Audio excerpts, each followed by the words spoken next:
Might have to get you a new mic stand. I do not currently need a new mic stand. It's fine. Though we keep having issues with it. It's good enough. Alright, well, hello people, it's us Two Bros Game, and I'm your host, Younger Bro. I'm your the host, Older Bro. And we're back shiny hunting for Sobble, Yes, where we we are. sound fine on the audio. It's a miracle. We're waiting on a miracle.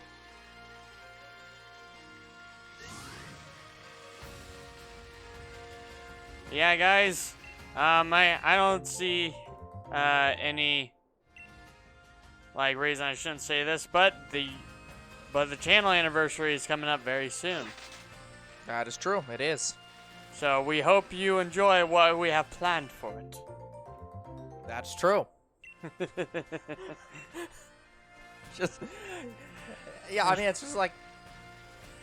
We're just confirming that, yes, there's going to be a Year 5 channel update, and that's going to be the thing that happens. Yes, would you believe the thing we said last year that we would do every year, we still plan to do every year. Well, there's new people here now, so they don't know a lot of the things. I mean, you're right. To be fair, there's no new people here right now. Hey, you don't know that. They could be lingering. They are not. I can see it says one viewer, in fact. And that's you! On my camera, it says two. I need to switch to the app anyways, because I'm not actually on the app. But yes, guys, we're back with Sobble, and it is going to be the last Sobble that we need. Hey, Mr. B.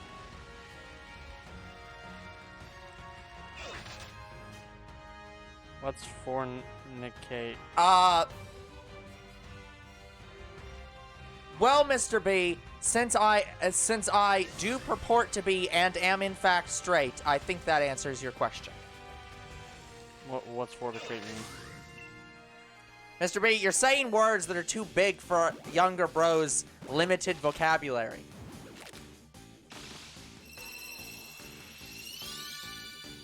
It doesn't. Seem to Who are you saying it doesn't to? Oh. Wait, did you guess what fornicate meant? I didn't No, hear. I didn't know what That's that why I was meant. like, I've never heard of Who this was word. he saying it doesn't do? I didn't hear Younger Bro even suggest what fornicate meant. No, I didn't even try to. I said Younger Bro doesn't understand that word is too small for Younger Bro's limited vocabulary, but that wouldn't be an it doesn't response. Did I try this? I don't think I did. Gonna need to replay the tapes on that one. We just started the stream. We already have no idea what we said, and Mr. B is already saying words that are too big for Younger Bro to understand. The point is, the girl. As already stated. There are Watt traders that are girls. I mean, I purport to be non-straight, but I would still make love to Miss Frizzle. I mean, to be fair, that's just an experience. Wait, now I'm thinking of Pokemon League What? representer. What? What are you talking about? I said there was a Watt trader that's a woman. No, he's meaning the two people that are on the screen. Oh. But still, like, all the Watt traders are the same model. That's true. I was thinking of a League representer. Look, we get it. You really, really like, what's her name from Scarlet and Violet? La Primera. I don't know what that has to do with anything. I'm saying that La Primera is a League representative since she is the champion. It means exactly what you think it means. I suppose. It's me directly responding to your statement. Oh my god. See, guys, I get confused all the time when Younger Bro just goes off on random tangents that have no connection to what he was just talking about. Meanwhile, when I say something that's directly related to what Younger Bro was just talking about, he gets confused. By the way, guys, I wasn't mad at Older Bro. I'm mad that I think we can all assume who you were mad at. Yeah. Like, I actually responded to my mother earlier. Uh-huh. She waits 3 fucking hours. Uh-huh. Until now to fucking respond to me. And I keep telling her, stop responding to me. this late, because you won't hear back from me. Yep. Well, then I guess she's gonna have to wait till tomorrow. If I respond to her. Yep. That is true. Younger Bro is a documentary confusion. I mean, the whole channel is a documentary to confusion, but Me don't read a lot, so therefore am less illiterate than older bro. as proven by the fact that that illiterate means unable to read. So less illiterate means more literate. The exact opposite of what you're trying to say.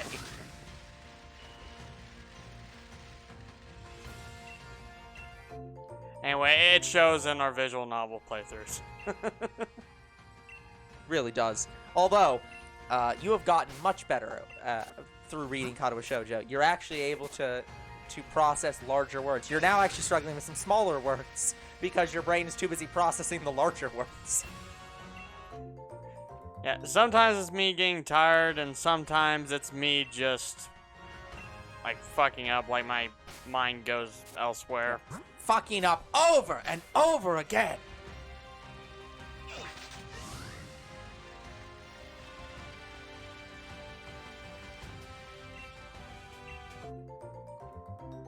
If I read something, I'm about to fuck it up.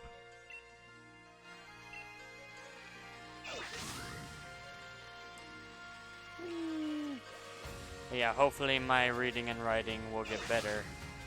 I mean, I would hope so, given that you purport to be a writer and purport to be writing things. I would hope that your writing gets better. Yeah, once I continue writing some of the quoted stuff that I have going on. It's like the Tammy Wynette song Divorce. Okay, I'm not sure if I know who that is, Mr. B, because I don't know artists by name or songs by name. I don't know who that is So either. let me see if I know who that is.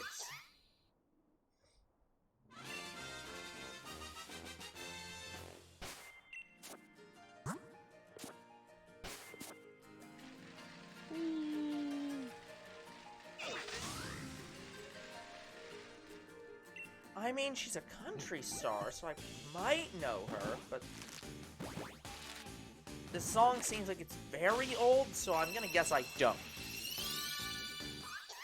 Yeah, I'm more like in between 90s country and 2000s country. That's my field of expertise. Yeah, and this song is...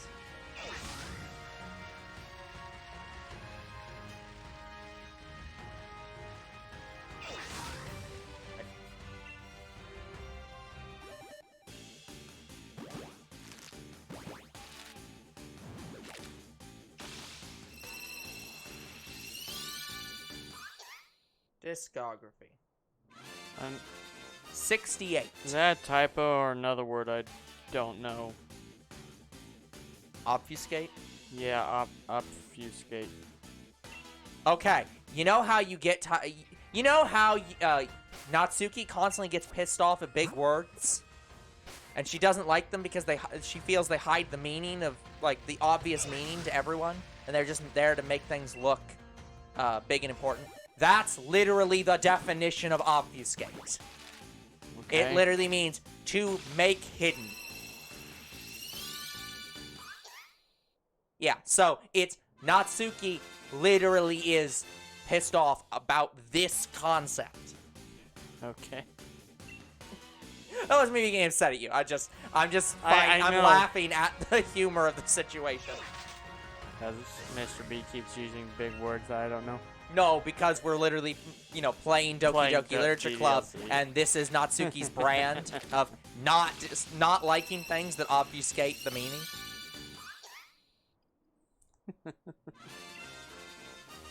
I'm pretty sure she, in fact, made this argument in the game. Maybe even using that word. Or at least complaining about that word. Yeah, right now the way I write is I don't look for situations where I want to use a big word. I use the words I have in my head. Yep, that I that's know. fair. Because, like, if I explain it from my thoughts directly, I think it'd be better to understand, maybe. It's fair. Plus, if people had questions, I'd be able to answer them better. I mean, I feel like if you wrote something, even if it's a big word, you should still be able to explain it. If you're using big words and can't explain what they mean, then that's a bigger problem. I mean, Mr. B, not only do you have an expansive English language vocabulary, you have an expansive math vocabulary.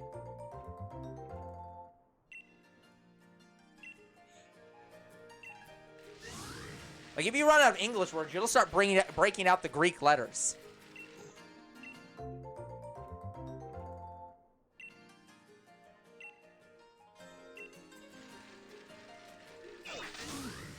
Maybe he'll bust out the Pathfinder symbol.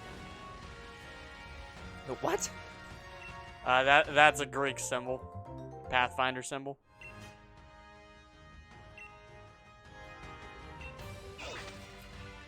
With every path you choose, there's a right and a wrong path.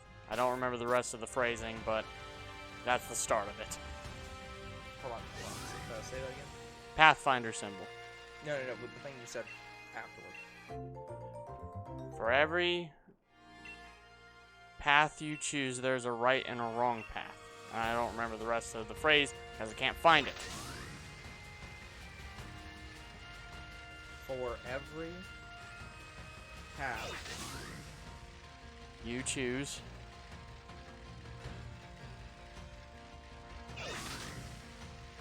there is a right and a wrong path.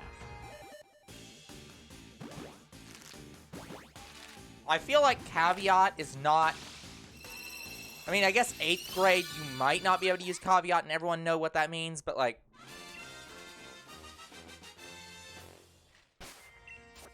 Anyway, I only know about the symbol because a famous monster hunter uses it. In fact, he wrote it down in his diary. That's how it came about. But what I didn't know was I found out that it's a Greek symbol.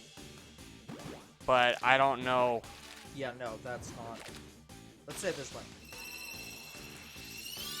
There is not... That phrase is not a phrase, and that symbol is not a symbol. Then it's probably from his words then. Yes. And I can't remember his words.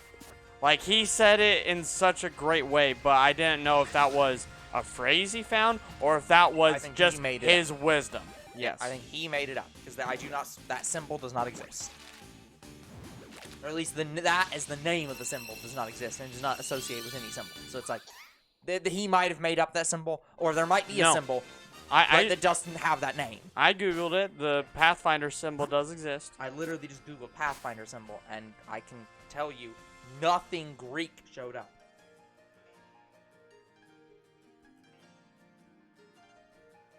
That's the Pathfinder symbol, and it's Greek. Wait, hold on.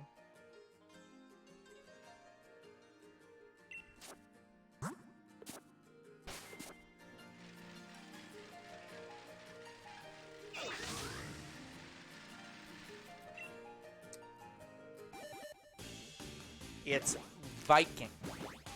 I thought Viking was Greek. Okay, the Vikings are Norse. They're from Norway. Sweden, Norway. Okay. The UK, Denmark. Yeah. Greece is on the south of Europe. The Vikings are from the north of Europe. Okay. No, it's nowhere near. It's what the things you're describing are like 1,000 miles apart. Okay. Like, then if it's not Greek, it's Norse then? yes, it's Norse. It's Okay. Vikings specifically. I keep thinking Vikings are Greek. Yeah, they're not. That's why I was like, what? What are you talking about? I still have not seen the symbol, but it's definitely not Greek.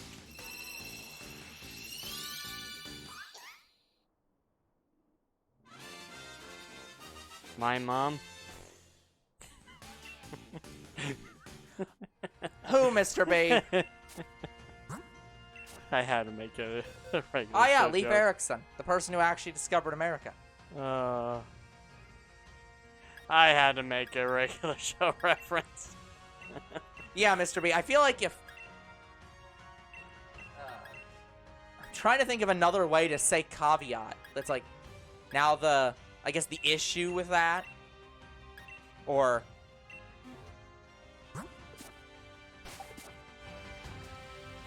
Well, yeah, but... Greenland is part of the North American continent, and so they count it. I don't know, Mr. B. Just... When people say America, they mean North America, not the United States of America.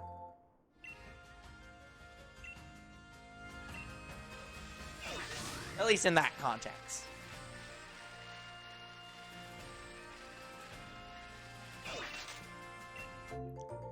Like, technically, Columbus didn't come to North America either.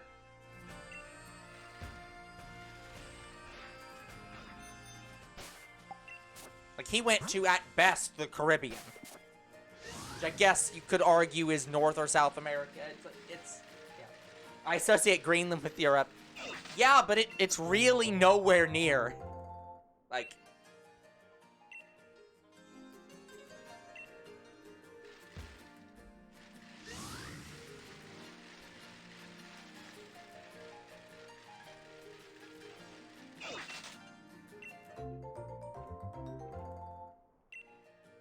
Although it is owned by Denmark, so I get that association. It was technically part of the European Union for a bit.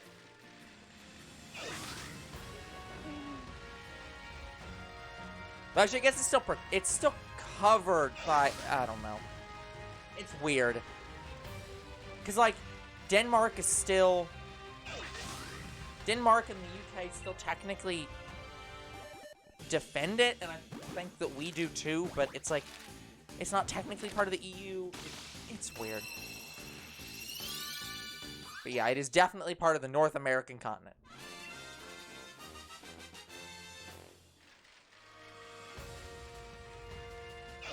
Honestly, I mostly associate Greenland with Canada. Because they're literally next door to each other. Oh, how's it going, eh? We're going to find a shiny tonight, eh? No. Come on, game, give me that shiny Sobble, eh? Look, as a person who has spoken to a... spoken, like... As a person who's watched a lot of people from Canada, and who's, like, talked with people from Canada, I can say...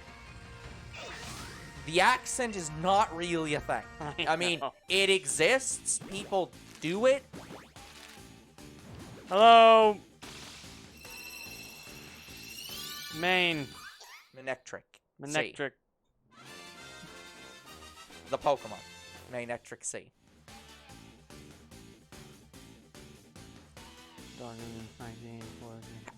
How does that even... Okay.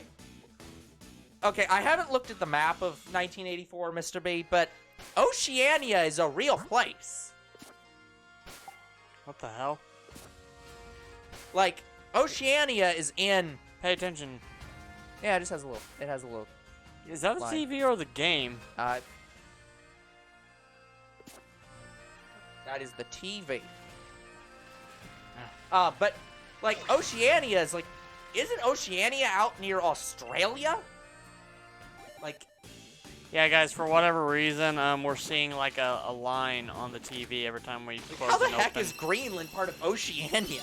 Every time we close and open the menu. In 1984, Oceania is Australia, North and South America, and the UK. So it's the United States of America. Do you think us screwing with the display stuff is causing No idea. that?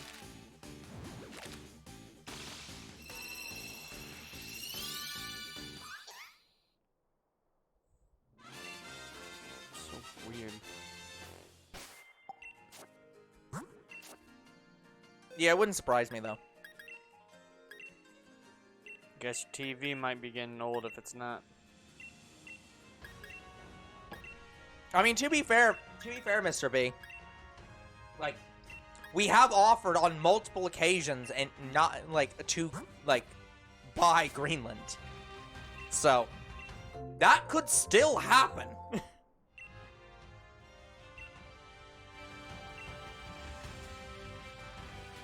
By the way, that's not me being political about the last attempt. We have attempted many times over the past 100 years.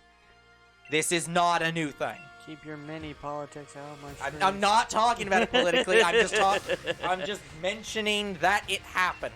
But it's political. It has happened before. I'm very confused right now. Don't worry, Main Ectric. That's normal.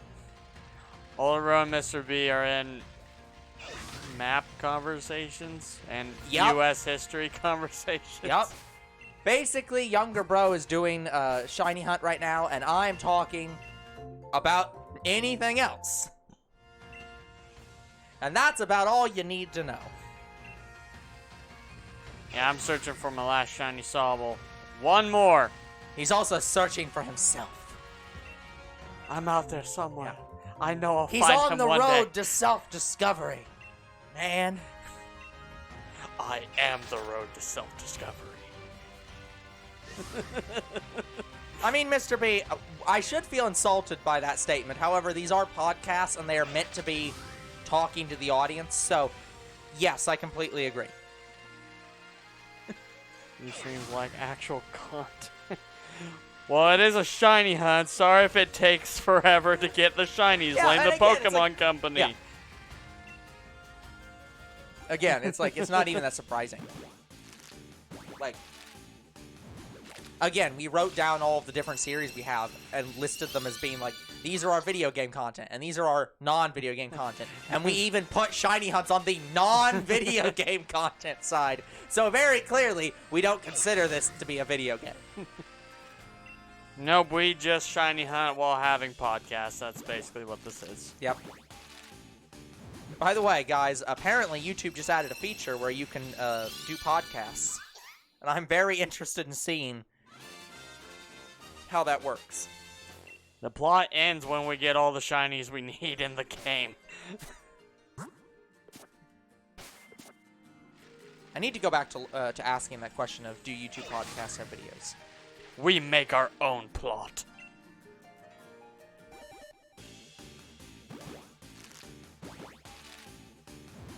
But anyways, I don't want to keep running back and forth to hatch eggs. This is still the most boring way to shiny hunt to me. Even though it's the most effective, I hate it. So much. I'd rather go wild Pokemon hunting, because at least I'm doing more than just hatching eggs. It's worse odds, but I don't care. That's why we alternate between egg hunts and wild hunts. But we're done with Gossifleur, so we don't need to go back to Gossifleur anymore. So we're going to be shiny hunting something new starting, well, after I get Sobble. Yeah, it's not an insult, it's a statement of fact. And we're also going to be starting a new egg hunt. Mr. B, I was... So, I would, I have no idea if you have any interest in the series Valhalla, but I would watch that series if I were you. Because I was just editing the 3rd episode today. And that comes up somehow.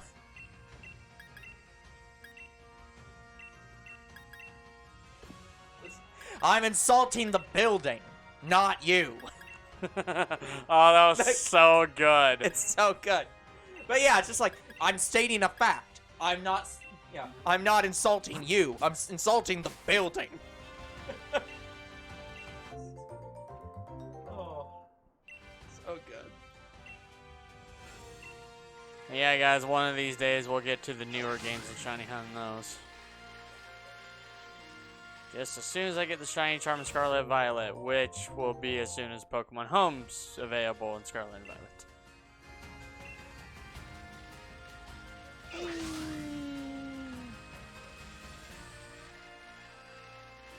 I'm gonna have to drastically edit my Pokemon Home, like sort it. You're doing it in the long way. I mean, I can easily complete it right now. I'm at like 392 on Scarlet. but that's because I wonder traded a lot. Yeah. But I am giving Sword and Shield as much time as I can. That is why I am not actively Younger bro desperately doesn't it. want to complete the Pokédex so that he can finish this game, even though that is impossible. No, it's because I really, really want to get to the next hunt. Yeah. And if I got the Shiny Charm now, I could Shiny Hunt it, but then those videos would be backlogged heavily. Yep. So, this game has until home is compatible with Scarlet and Violet. I was gonna say that is also a soft requirement that I don't think that we've really mentioned for these games. Is Yes. They do have to be home compatible. So I can with move the up. and the Shiny Charm. Yes. So I can move up the shinies that I have into those games. Yeah. That way I can say, oh, I have this shiny. I don't need to hunt it in this game. That's if we get through a lot of the hunting. Well, but it's also because that's the easiest way to get rid of all of your non-shiny Pokemon from the game without just deleting them. Like, you can just move them into home and get rid of them. So, it's also just a good way of getting rid of the standard Pokemon.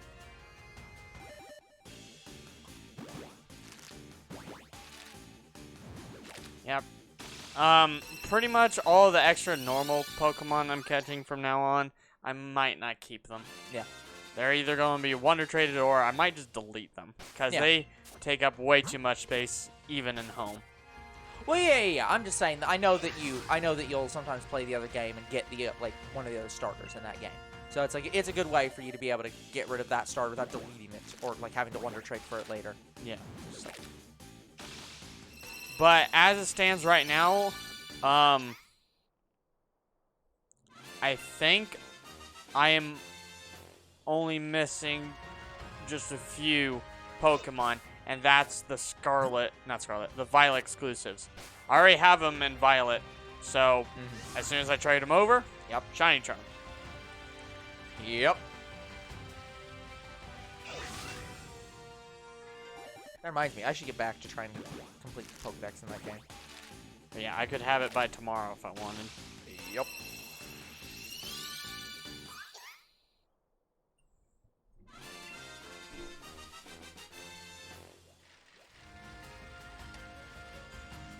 Yeah, plus the shiny hunting in Scarlet and Violet would also have to wait for the Scarlet and Violet DLC that we're going to play through. That is true. We do have to wait on that. Well, I guess I didn't have to wait on that, but it's that they're coming out at the same time. Because home is compatibility is also the DLC. So it might as well wait till after that, even if I get the shiny charm before. Yep.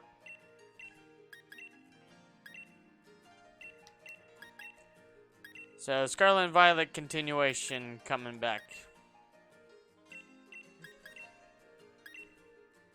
Mr. B, you know this channel.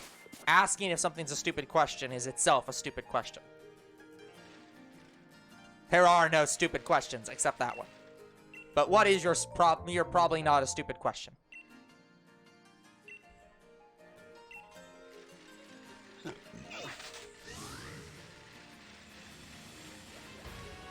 Again, Mr. B, not gay, but you'll have to find out yourself.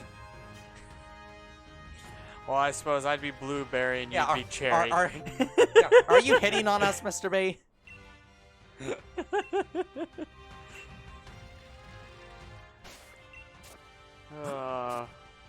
Because I'll be honest, I have a friend that would get first taste long before you do.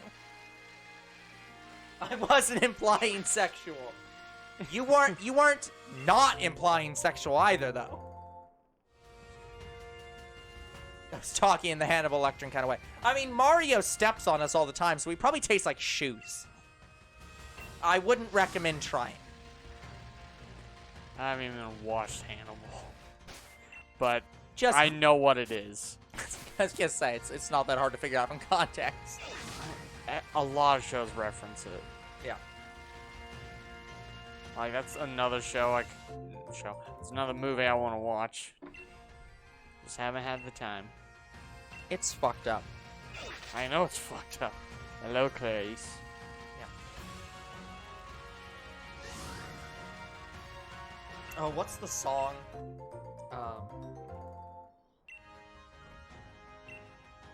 There's a song that was in. So have you heard of the artist Falco? No. He did a song about Mozart. Just hold on. I need to look up the song anyways. Yeah, not to be confused with Falco, the character.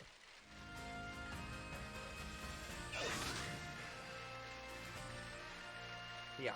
Rock Me Amadeus was the song about Mozart. Yeah. Amadeus, Amadeus! But he also had a song that did okay in Germany, but I can't find the name of it.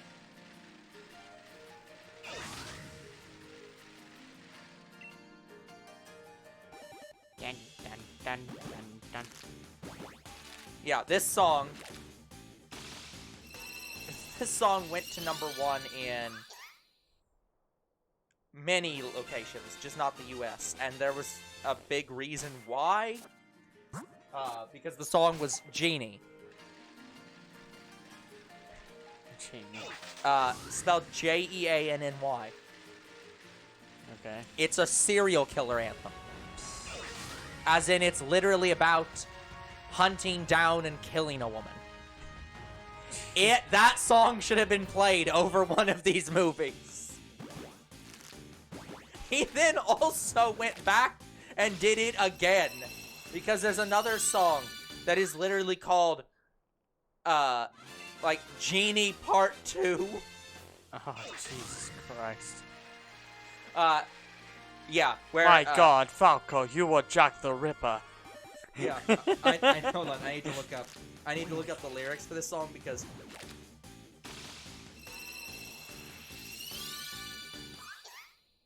This one was actually in English, by the way. And it was called Coming Home. Alright. Falco lyrics. Ah, perfect. Genius. The one true shop for all lyrics.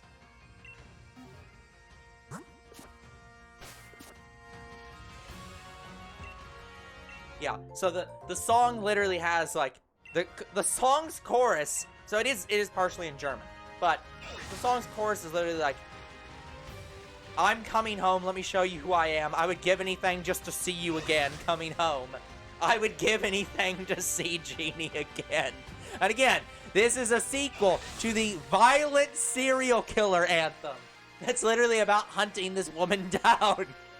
So just imagine that you listen to an entire song about this guy trying to hunt down and murder a woman, and then he sings a love ballad saying, I would give anything just to see you again coming home. Oh my It's like, this God. is fucking disturbing. No, that's a different band. I'm certain that there is no band called fucking Disturbing. No. I know what you meant, but... I guess I said it was, this is just fucking disturbing. So I guess the full name of the band would be Just Fucking Disturbing. Which, JFD could be an actual band. I could imagine somebody, I could imagine a band acronyming their name to JFD.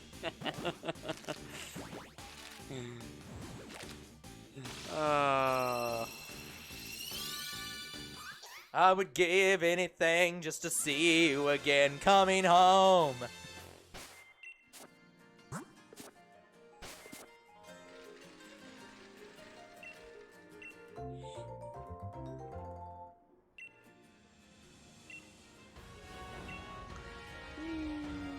Yeah, by the way, guys, if I haven't said before, if you ever need the lyrics to songs, always look up genius.com. Do not look up any other sites. Partially because Google decided that they wanted to, like, you know, they wanted to be Google and be the preeminent source on all lyrics. And so they decided to just steal Genius.com's lyrics and just use them themselves. And not only just display Genius.com's lyrics so that you didn't click on their site, but I mean they literally made their own site for Genius.com's lyrics. Now you might wonder, how is it possible that Genius.com could claim that they stole their lyrics? Aren't the lyrics to a song, you know, always the same? Can't anyone write down the lyrics of the song and just obviously be copying the lyrics of the song? But that's not like copyright infringement or something. It's the lyrics are the lyrics. You can't change them. Is it their format that they stole? Yes. So here's the thing. So talking about copyright for a minute. There's a thing in copyright where a long time ago, phone book companies, like a phone book was like a company made a phone book and a new company would come along and make a phone book. And so sometimes what they would do is just steal the other company's phone book and then take all the numbers from it and put it in their phone book. Okay. That was determined to be fine because phone numbers are public domain, effectively. They're public information. You can't copyright someone's phone number. Who hides a phone number? Yeah, but, well, here's who hides phone numbers. Phone companies. Because while you can't copyright an individual person's phone number, you can copyright a fake phone number. So what every single phone book on the planet does is they put fake numbers in their book that don't call anywhere. They don't work. Because if somebody then steals those numbers and puts them into their online source or their phone book, they're legally copyright infringing them. And this same thing happens to dictionaries. There are fake words in every single dictionary out there because if you just copy someone's dictionary, you're going to copy their fake word, which they copyrighted. So you can't do that. Same with Genius.com. They actually put in, so you know how the period exists and like commas exists and quotation marks exists, apostrophes exist, things like that. Yeah. Well, one of the things about fonts is there's a lot of different versions of periods and commas and exclamation points and quotation marks. Yes. And so when you go into, like, if you ever look up a list of every symbol, sometimes you'll see repeat symbols that are just vaguely different, like a straight apostrophe versus a slightly curved apostrophe. Well, Genius.com just took variants of symbols and used them in a very specific way, and then tracked Google's lyrics and found that they were using the exact same symbols that they would have no reason to use unless they were directly copying them, because otherwise they would have just put the same apostrophe by hitting the keyboard and putting that symbol. So they literally sued them because they copyright infringed them by using their symbols in a certain order that they would not have otherwise used without literally copying them. So, because of that, because they literally just kicked the shit out of Google for fucking them over, I always recommend that if you need lyrics to songs, always use Genius.com, because that's saying fuck you to Google. Also, fuck you, Google. Yeah, speaking of phone numbers, do you know about the ones that are banned?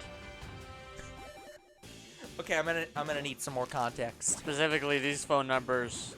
Like, as in, you're saying that phone numbers that are not used by any company? No, phone numbers that were used that were taken down. I'm gonna need a little bit more context then. There are some of them that are phone numbers to serial killers. There are some of them. Oh, okay, yeah, yes. yeah. Phone numbers that, like, famous people use that are maybe not famous for good reasons. Like, numbers that, if you're calling them for exactly one reason, and it's not a reason that you should be calling them. But yeah, so phone numbers like that, there have even been phone numbers that kill you. So, I think one of the famous ones was all zeros. Like, the phone number is just all zeros. Uh-huh. And you basically died that day. Yeah, okay, that part's not a thing. Unless there's specifically somebody who is checking when you call all zeros and checking your exact, like, I think the phone company location. Or somebody in that same room with the person dialing the phone number saw that they dialed it, and the person that answered is the one that died and the other person lived. But again, I think I more believe that the phone company tracked their call. Yeah, I don't think the phone company tracked their call and then sent an employee to go murder the receiver of that call. No, you just died in some tragic way. Either car crash, you shoot yourself, stuff like that. Again, I am on Monica's side of, yeah, statistically speaking, the stats on that are eventually somebody's going to die from a tragic thing on the same day as they called a certain number, and that's where all these rumors come from. They come from, it happened by complete and utter coincidence, and everyone's just like, but there's meaning behind it, and the answer is, no, there is not meaning behind it. But I'm saying, like, it wasn't just one person that died from this phone number, it was several. Hundreds. Yeah, I'll believe it when Ghost Hunters calls a number and the person calling dies. Well, they can't call that number anymore because it's no longer in service because of the not Pokemon company, the phone company finding out about that number and banning it. Yeah. So you cannot call that number, or if you do, you get static. Yeah. So. But yeah, I know there are some numbers that they just block from anyone getting. Some of them are government numbers, some of them are like just numbers that were like famously used and they don't use anymore. But yeah, I almost want to say Paranormal Activity is sort of in the field or the same kind of field as like Bigfoot. It's like a mythical creature. Yeah, that's why it's Paranormal Activity. That's why I'm very interested in it, and that's why I kind of researched it a little, because I wanted to be a field biologist, and one needs to study all aspects of what's out there. Mm-hmm. Yeah, I'm not completely superstitious, but I will just say I've experienced some paranormal things. Not heavy things like voices or anything. No. I experienced seeing dead cats. Yeah. It didn't scare me or anything. It's just... It didn't scare me, but it should have. Like, I would see a black cat go around the corner. I think it's one of my mom's cats. I go over there, don't find the cat, and then when I come back to, like, the living room, the cat's sitting there on the couch. Yep. And younger sis has also experienced these things. So, it's very strange, to say the least. It sounds strange.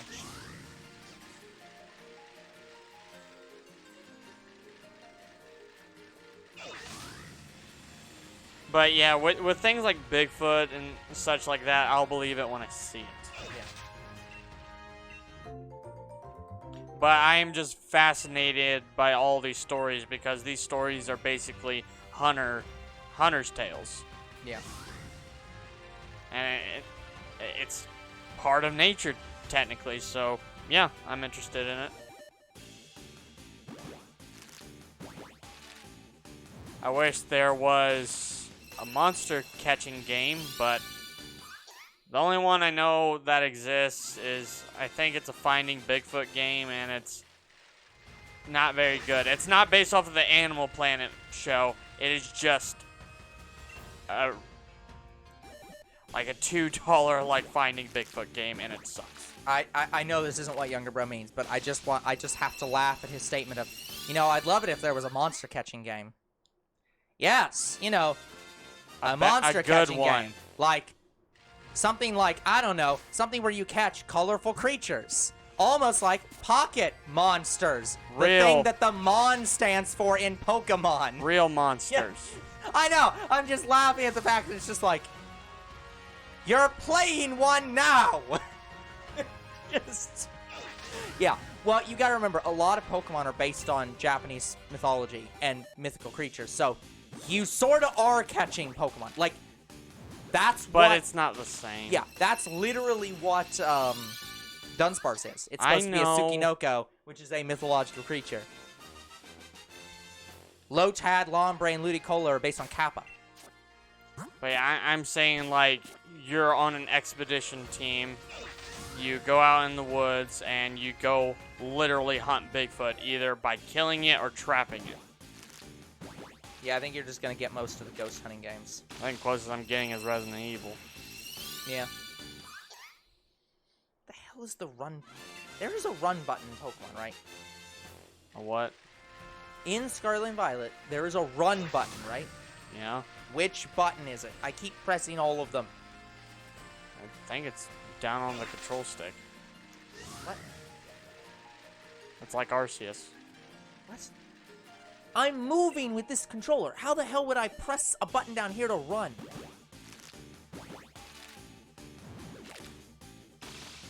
Nope. Nothing. Then try the B button. Did that. That's the sneak button. A is nothing. I know you can run on the Pokemon. Oh, you can only run on the Pokemon. Okay, that's stupid. I don't like that. As you might guess, guys, I'm currently looking for a Pokemon in Scarlet and Violet.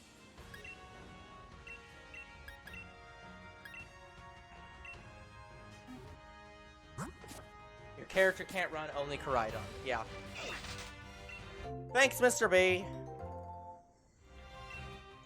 But yeah, I want a game where you go after creatures like Bigfoot, Spearfinger, the Plesiosaur, and Loch Ness. Like, that.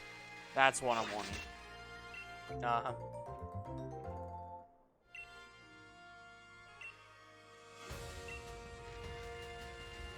Yeah, we don't even have a Plesiosaur Pokemon yet.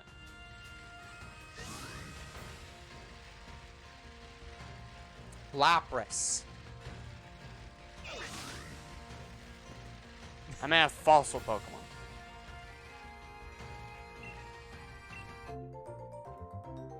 Because when I think of a Plesiosaur, to me, it would have to be a fossil Pokemon. I say we have Auroras, but that's not really a Plesiosaur. That's just Tortuga, but that's it's still a real, like, there's an ancient turtle. I think it starts with a C, but I can't remember. Yeah, I mean, there's real turtles. It's like it's not even. No, like it's based off an extinct turtle. Yeah, yeah.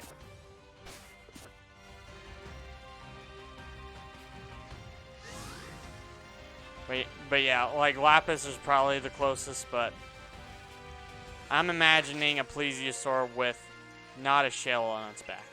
Mm-hmm. Whoops, used way too many of that. I'm just gonna close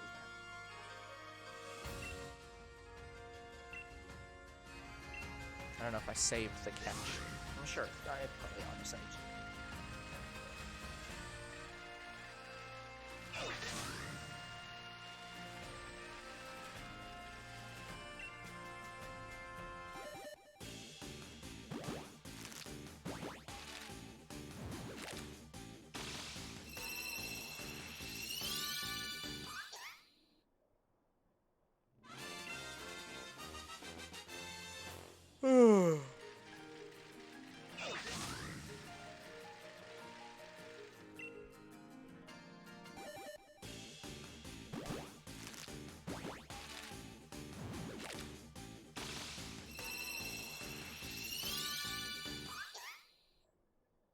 Yeah, do you think they're done with fossil Pokemon? I don't know if they're done with fossil Pokemon, but they're definitely. I think they're gonna. They're definitely not gonna do it anymore as like a every game thing. But I think they'll still come around every so often. Yeah, because we didn't have them really in. Like, we couldn't catch them in Arceus. I don't think we could. Like, we saw them in.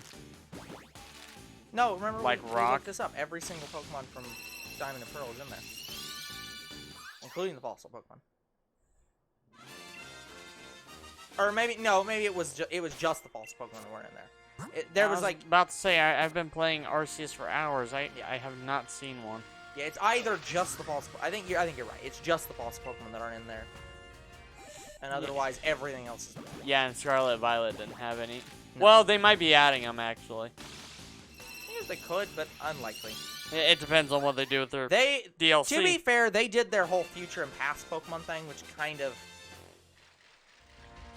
was its own huge thing. So I suppose, I but understand they're not doing that. Paradox Pokemon. They're almost from a different dimension. They're like Ultra Beasts.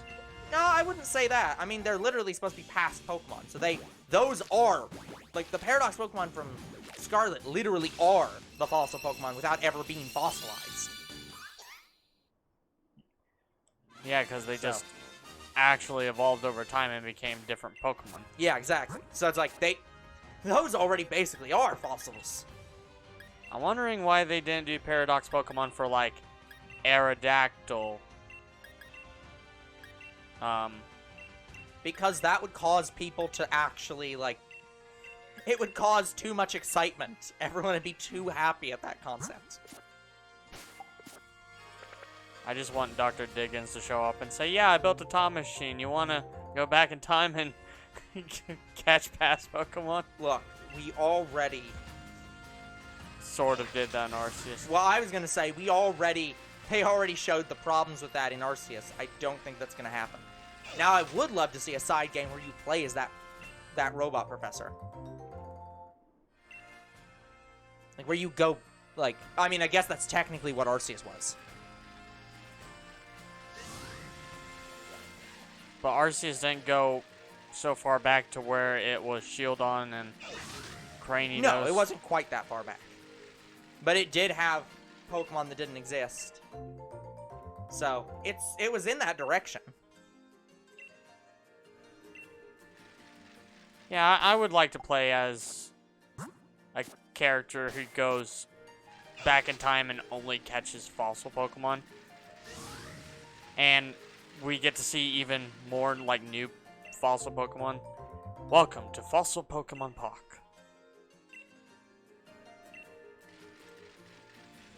Again, guys, if you give any fossils to your fossil Pokemon to younger growth, they'll get off way too much. As proven by the current facts.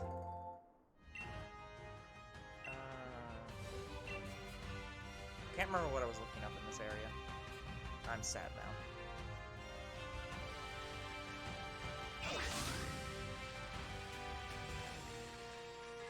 Dang it, go away, Eevee. I don't want you.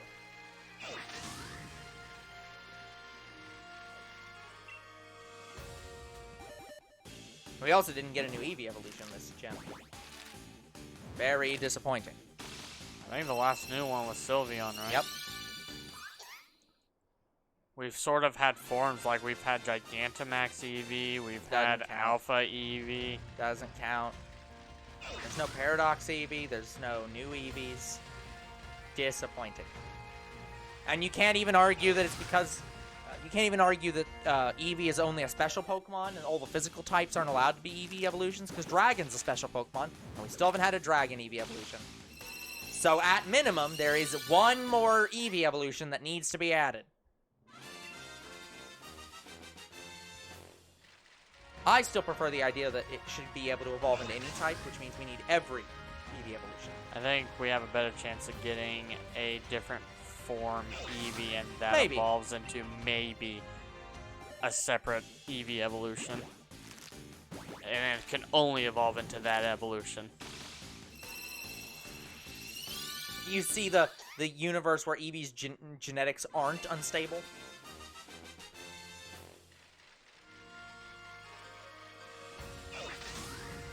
I'm frustrated. I've completely lost where this Pokemon was.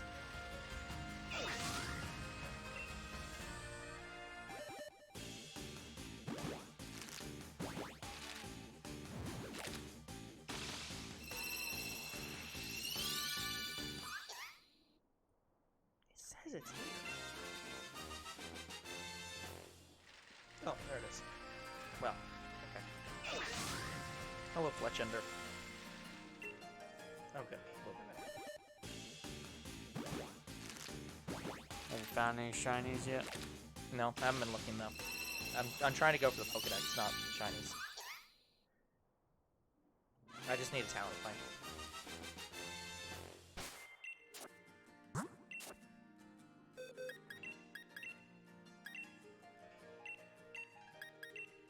Which, unfortunately, there is no talent plane in the... Oh, God damn it. Yeah, right now in Arceus, I almost have 2 boxes full of shiny Pokemon. And that's including extras. Yeah. Yeah. Yeah, guys, in the background, Betsy's having me work on Arceus for her. And while helping her, I found a shitload of new and extra shiny Pokemon.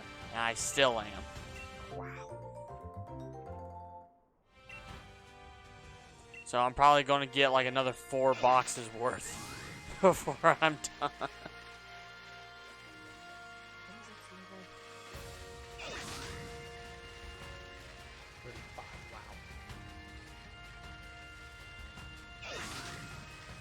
So the EXP candy larges are way better than rare candies. Yes. Because I used 3 and it went from 19 to 34. And unfortunately, there's only 2 ways to get them. Either you randomly get them from just walking around, or raids. Yep. It's fine. I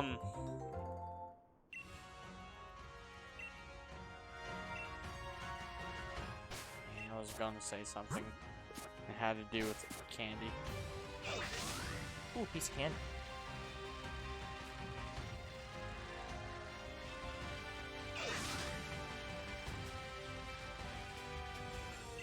Okay, I got Palmet. So the first page is now done except for stickers. Second page is done. The third page needs a Gengar, which I can't get. Oh, right, I remember what I was looking for. I was looking for, what's its name? It's not Vigoroth, Slackoff. Oh, by the way, I did not evolve a Bisharp to get that evolution. I just did raids of it until I got it. Yeah. Yeah. I mean, I guess that works. Like, I knew raids of it existed, so I'm like, nope, I'm just going to keep playing. I'll just raid hunt it. Yeah, I'll just raid hunt it. Yeah, fuck you and your stupid evolutions. Are these stupid Slackoffs? Slackoff? Yeah, I know that it's not in the wild. It's in damn trees, and I can't fucking find it. You can find Slackoff walking around. Nope. No, you cannot. I know I have. Pokedex. Wait, Slackoff? Yeah, the first one. Not Vigoroth. First off, not Vigoroth. Yeah. Sorry, I was thinking of Vigoroth. Yeah, I know, because I have both those. Because you can find them in the wild. I don't even know how I got my Slackoff. I think I got it from Wonder Trade.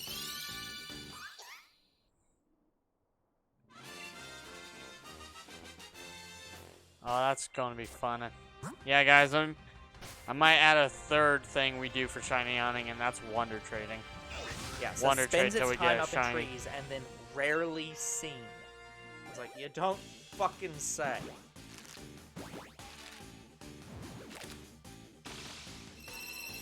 I'm in the area. I can't find it.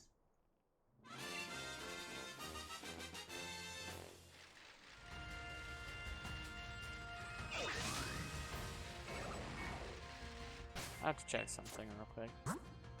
Pretty sure I did. Yeah, I did. Okay, good.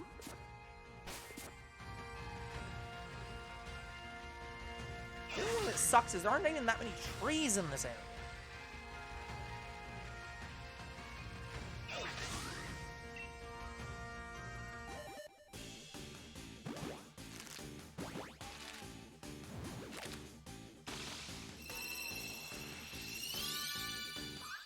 $200 encounters.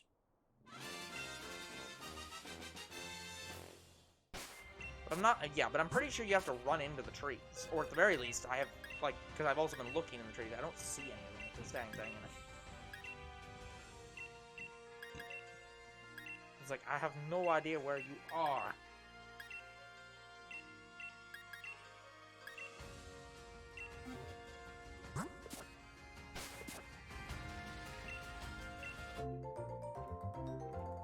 The moving, like, there's no headbutt in this game.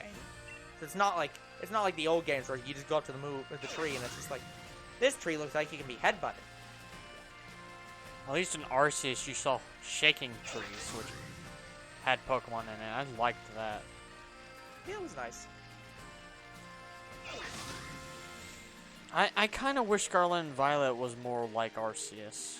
I mean, I think it's a pretty good, like, middle ground between the two.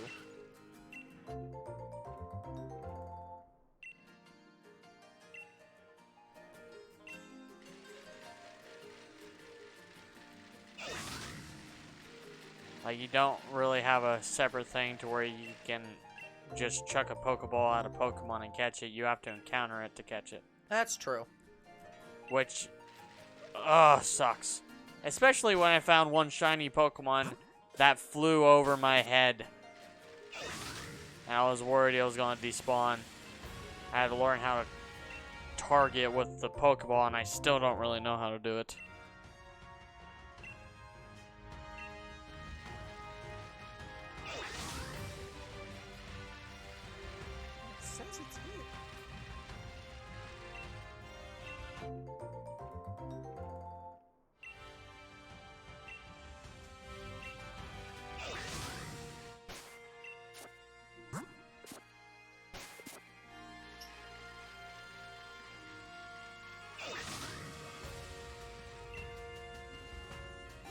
I've been having a lot of gas today.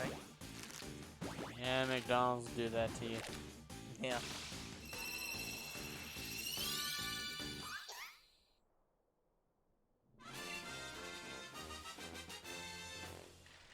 Yeah, Mr. B, if you're still here, how has your family situation been going on? I remember that you were having some difficulties. Still speaking of Pokemon, what do you think the next side Pokemon game is going to be? Oh, like what? You're not talking like Side Let's game. Go Pikachu style side games. You mean an actual side game? Actual side game. Mystery Dungeon, Ranger, those games. I don't know. It's the obvious options are Namco Bandai makes the sequel to Snap again, or Mystery Dungeon, the only franchise that Game Freak seems to care about. And outside of that, it's like, it's either going to be something they brand new come up with, or somebody like Namco Bandai comes around and just finds one of the franchises to revive. Yeah, I think my bet would probably be on Mystery Dungeon, honestly. I think... Okay, I agree with you. I think that we might get, like, an Explorers of Darkness and Sky remake. I like it. I think that's going to be what happens next. But honestly, I think Rumble might come back. Because we're either going to get a port of Rumble World, or we're going to get the next game, or I want a port of Rumble Blast. Yeah. Yeah, Rumble Blast was the shit on the 3DS. And a lot of those 3DS games are not going to be able to be played or updated. So I'm hopeful that they bring back some games. And so far, one of the only ones we have gotten is Miitopia.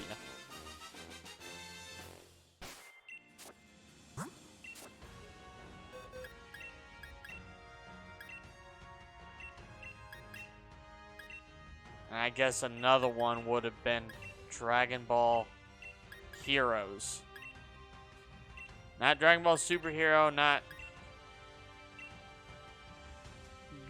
Dragon Ball Super, Dragon Ball Heroes. The Japanese only games until they finally had World Mission. Yeah. First game that came out in English.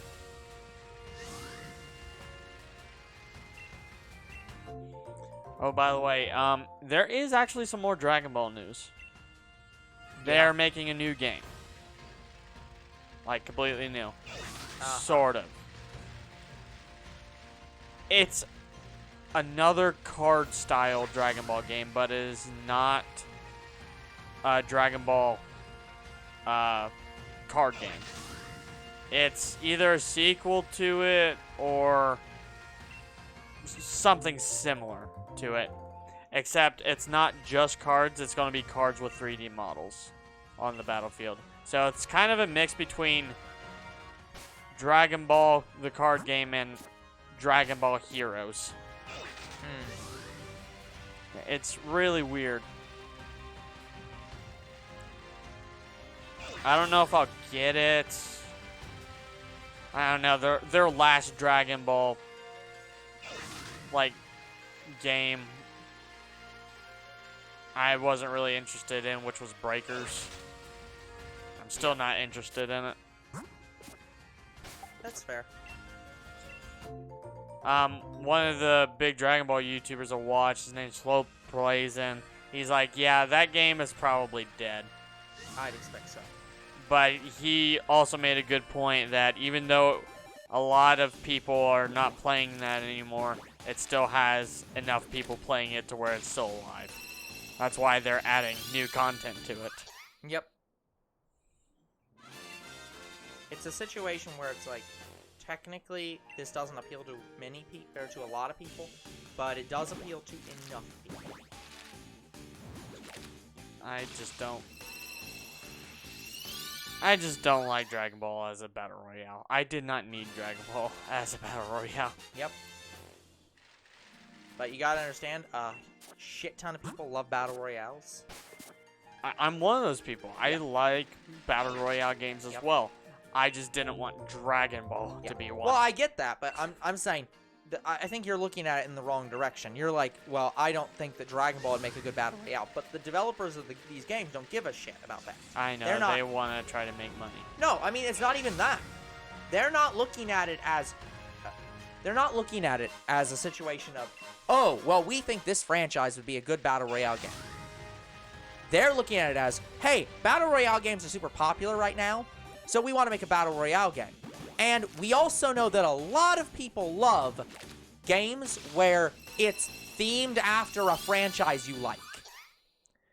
So what they're making is a battle royale game with Dragon Ball Z characters in it. That's it. They're not making a Dragon Ball Z battle royale game. They're making a battle royale game with Dragon Ball Z characters in it. And there's a shit ton of people who love the concept of, well, if I have to play this battle royale game or the one with Dragon Ball in it, well, I'll play that one because I love that franchise. Yeah, the best way I can describe it is Dragon Ball Battlefront. It is pretty much Star Wars Battlefront with one key detail. You're hiding. Your main purpose is to hide and survive for as long as possible until you get an upgrade to where you're playing as Goku or Vegeta and beat the boss. Yep.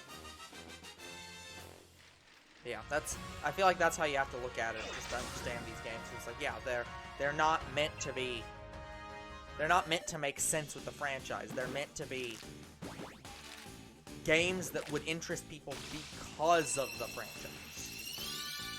But yeah, I'm just one of the people that just don't want to support it, so I'm not giving them money. Yeah, and I understand that. I support you not supporting it.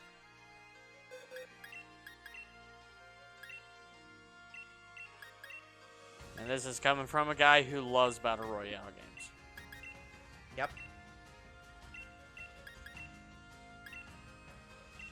I mean, this kind of goes along with the thing I was talking with friends about, and that I mentioned on here, of like, if you're making sometimes it's better to make a new IP than it is to reinterpret an old IP. And I feel like that's kind of where you're going with this, of like, it's not the game, it's the fact that it's a Dragon Ball Z Battle Royale game. And if it just wasn't Dragon Ball Z, you'd probably find it fine.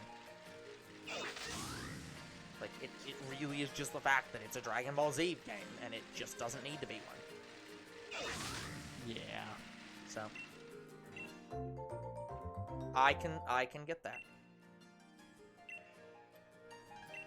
Like, I have the same, well, nearly same opinion as Pokemon Unite. Pokemon Unite is... Yeah, and that absolutely was the same thing. It's Rumble without being toys. Yeah. So, I'm fine, not even against that kind of playstyle. Yep. It's just, it's all PvP. And even though I love Battle Royale games, I hate PvP by myself. Well, technically, those are not Battle Royale games. Those are MOBAs. Yes, you know what I'm saying. Like, yeah, I know what you mean.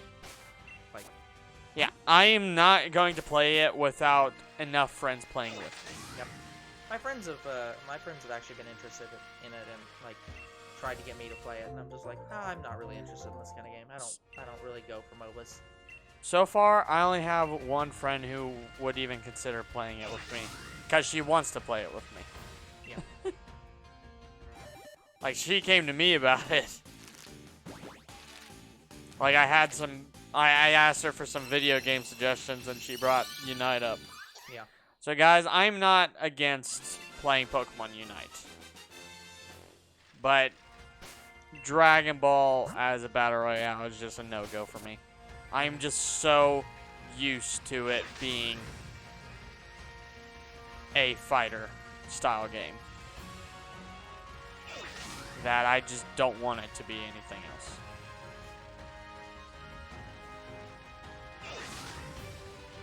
Like, there is still fights and breakers, but the main purpose is to hide from the fight for as long as you can, then fight in it, and I just don't like that.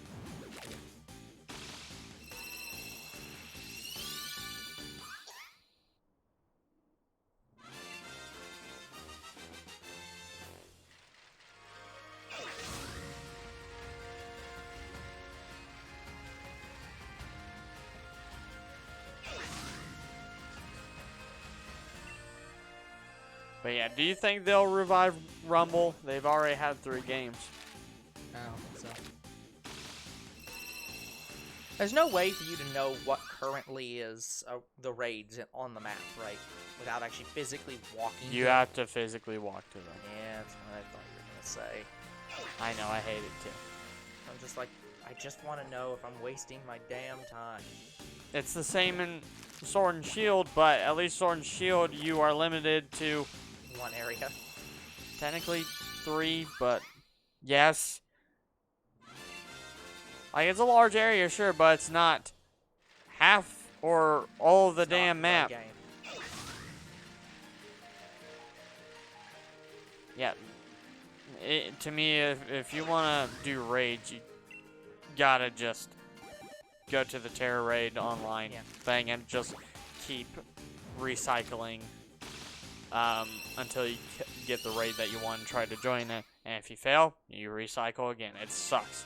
Like, looking for raids sucks worse in Scarlet and Violet than it does in Sword and Shield. Yeah. It's just like, I just want the dang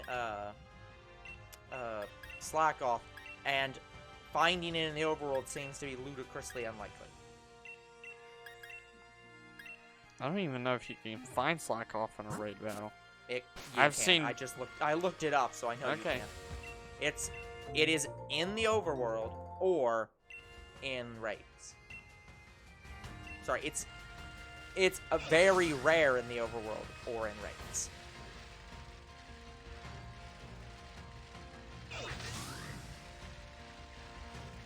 Specifically 2-star raids, which I don't think there's a way to figure out what level a raid is without going to it either.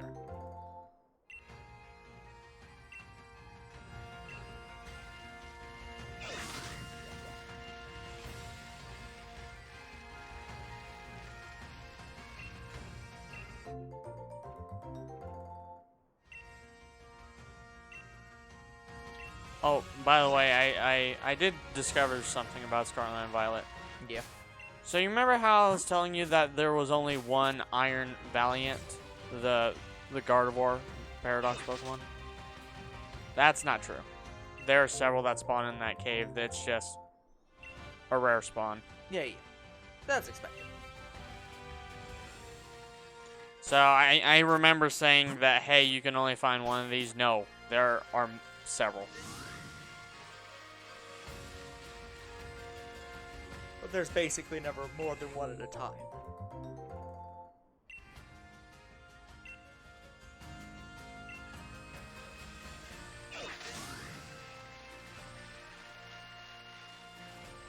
By the way, are you gonna make that Herb and Mystica sandwich off camera for that one guy? Unlikely. Because that seemed like it was going to be a pain in the ass. I'll just tell you this. The item you get that drops, I only got like 7 of them out of all the raids I did. Mm-hmm. And I did... Like every raid? Every 5-star raid I came across for a while. Like, I did probably 20, 30 raids worth, and I only got 7. 1. Okay, you just need 1. Okay. But it's really hard to get it to drop. And you can only find them in 5-star raids. Yep. I don't even think you can find them in a 6-star raid. Oh, is that the... Do you know how you unlock 6-star raids? Or have you unlocked those yet? No idea. You have to win 15 5-star raids. Then I have not. You'll get a prompt from the professor talking about higher, like, powerful raids. And that's how you know you've unlocked them. But you have to win 15 of them. It's not in a row, you just need to do 15. Yeah. What the heck is this? I'm blanking on what the heck this is. Evolution Smoliv. I looked at that, but that's not what it looks like. It literally has, like, its hands out and, like, shit. That's why I'm like, that's what I thought. I was like... That is. Then why does it have a different shadow than its actual Pokedex design? The things that are sticking out are its, it might as well be its barrettes. Like, those are the things that looks like they're sticking out. Her hands are on her side. Yeah. But it's just like, why the hell would the shadow not be the same as the fucking in-game... Not that one. This is the evolution of Smoliv. Before that. There is no before that. Yes, there is. I have the Pokedex! No, there isn't! Trust me, there is. Look, man. I evolved the damn thing. It's in my box. There is nothing between Smoliv and that. Like, there's no gaps in the box! There is an evolution after Smoliv. Oh, you're right, there is. It's in the wrong spot. Apologies. About to say, like... Hello, Agent X. Sorry, like, hello, Team Rocket. Smoliv's evolution is pretty much the same problem as Gardevoir. Almost. Yeah. Where I like the second evolution more than final evolution. Well, I need, Gardevoir is the only exception, though. Yeah. Well, I do need to get, this... So... Like, I do need to recatch this, so I guess I'll do the raid. But yeah, I love the second evolution of Smoliv more than the rest of the line. Oh, you're saying you like Curlia more than Gardevoir? No, I like it about the same as Gardevoir. Gardevoir is the exception. I'm just saying... But it has that same kind of thing. Same kind of thing. Gotcha. Yeah, that's why I was like... I was just looking at it like, what the fuck? This looks like it's Smoliv, but... Like in Galar, I like Hat Train more than its first evolution and its final evolution, but I like the final evolution more than Hat Train. Yeah.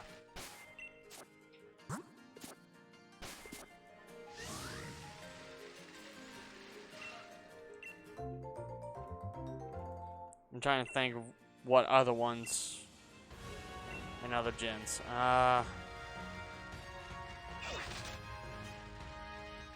And just like in and raids only have one chance to catch, or you can't fail catching them. Can you? Which one is it? Yes, you can fail catching them. But you get one chance. Yeah. It's like Sword and Shield. Gotcha. I couldn't remember which one it was, but I was like, it's either it's guaranteed or. I can confirm it's not guaranteed because I know people that failed catching iron leaves and walking. Walking. Oh, that's main. true. That's true. Well, I assume they failed based on time, not on catching. No, catching. Gotcha.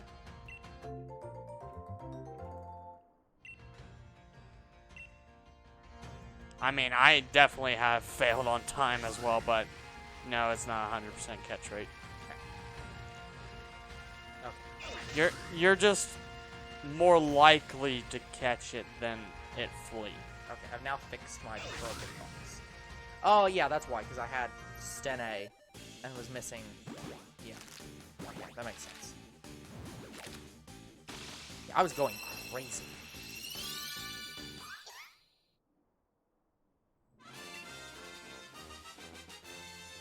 But yeah, it's like sword. Actually, I don't think I've seen Bond Sweet.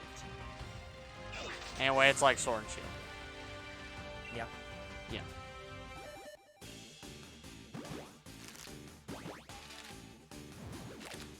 Bond Sweet? Yeah, I don't think I've seen one. You get that on like the 3rd route. That's what I thought, but. But I don't remember if it's an or exclusive. maybe it might be a situation where I evolved that Pokemon. No, I definitely haven't. Yeah, it's literally on there. Dangles from tree branches may fall from shaken trees. You're playing Scarlet, right? Yes. Okay. So yeah, you have to shake trees. I just found it walking around. No, I guess it could have fallen from the tree. On the 3rd route. It's on like the early routes. Yeah, 3rd route. Oh yeah, I guess you can count that as route 3. Yeah, the one just before the main town. Yeah. Well, main city. Yeah, it's the one right after. It's the one right after the first city. It's before Meza. Yeah. That route. It's the town where you literally see them. Like it's right after the town where you literally see them walking in the city because everyone has one. Yes. Yes. Yeah. The reason I know that is because I was walking all around that area looking for one because I wanted it on my team. Yeah. And with that evolution, I like the 2nd evolution more than the final and 1st evolution as well. Because I'm just like, it's so much more cuter. It's so fluffy! Yeah, because I walked around here a lot, so I'm very surprised it's not here. First one you find, it's shiny. Just why do you hate me?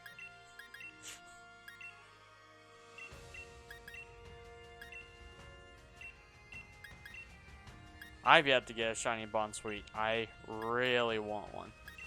Oh, god damn it. Do you know the map has a rotate map feature? Yeah. Did not know that.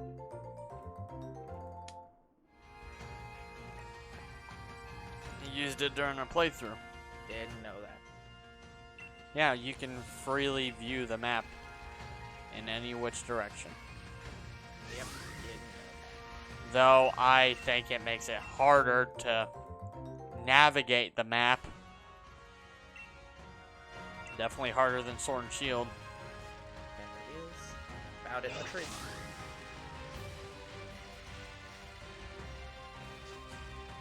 Get out of my way, Lechonk. Get out of my way! What really sucked about fighting Lechonk for me was half of my party couldn't affect it. Because of its typing. There it is. Oh, sweet! But yeah, in my Scarlet version, I destroyed all the battles, and I didn't have any difficulty with the final fight. Yeah. Well, that's a waste. Okay, not the final fight, the one where you fought Roaring Moon. Yeah. I know you had difficulties with that. Oh, the one with the professor? Yes. Yeah. I sweeped her entire team. Not happy about that. And plus, I was 20 levels over than what you were at that time. I was like level... You were weaker than me. No, I was level 80 when I beat the game. Or starting level 80. In Scarlet, not Violet. Oh, yeah. Okay, then, yeah, we're on the same page. Again, that fight is super trivial as long as you have the one Pokemon. I just had a super effective move with the Pokemon, and I was faster, and I one-tapped it. Yeah. Well, yeah, if you're so over-leveled, then yeah, of course. But the only one I struggled against a little bit was that Magnemite Paradox Pokemon. I didn't one-shot it. I had to two-hit it. Got me super low with one Pokemon. And I think that was the only Pokemon that I had super low in that fight. Yeah.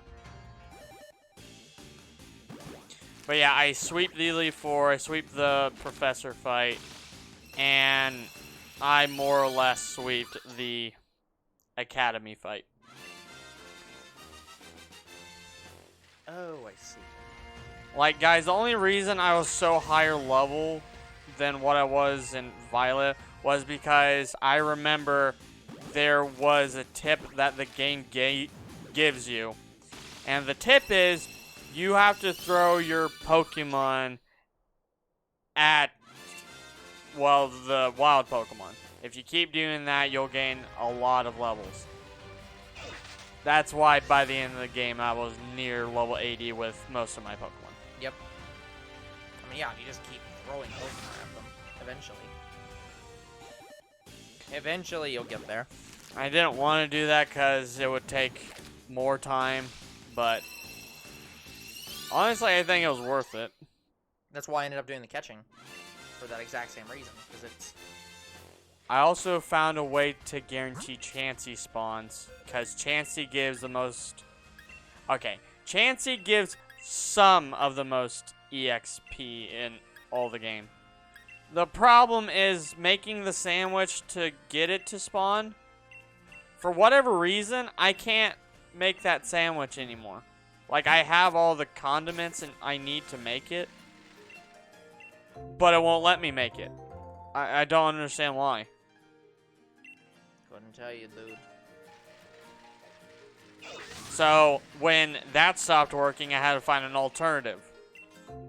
So, I was looking at the Chansey and trying to figure out how much EXP it gave me every time. It gave me about 2,000 EXP every time I fainted one. So, what I did was I went to the crater, area 0, went to the lowest level, gave my first Pokemon on my party a lucky egg, and went from there. And I got more or less the same results. I had to do that just so I can beat raids. Yeah. It sucked. Because I had to have level 100 Pokemon to beat those raids. I had to level up 3 Pokemon to level 100. It took me several days.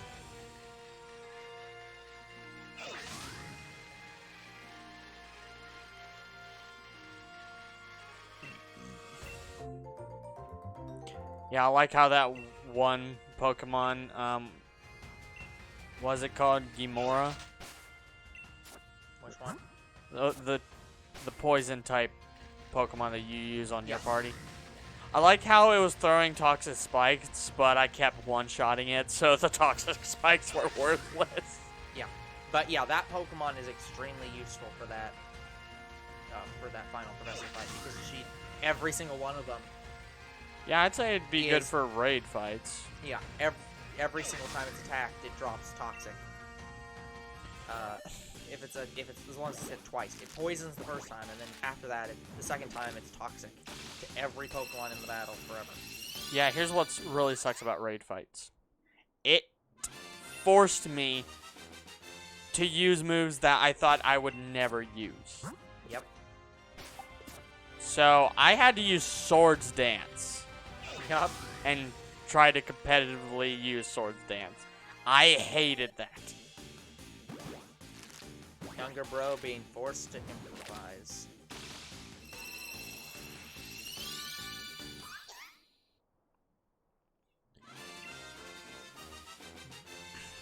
But yeah, like even level 100 Pokemon are not enough. God damn it, I can't! Nope. Yeah, so I had to have Pokemon that knew Swords Dance. And the other alternative was to teach them Calm Mind. Yep. And I think that increases defense. Yeah, I can't remember which ones do which, but yeah, that makes sense. And I think special attack. Like, I can't remember. Anyway, if you use Swords Dance and Calm Mind, you can nearly one-tap the Pokemon in the raids. Yep. Oh, it's already been an hour and a half. But yeah, guys, I would sooner do shiny hunts in raids in Sword and Shield than Scarlet and Violet.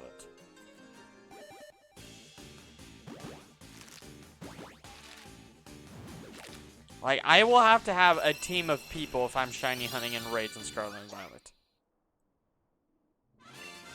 And that's no good. I can think of a couple people that I know that would do it with me, but the problem is, do they have as many hours as me to participate in the shiny hunt? No.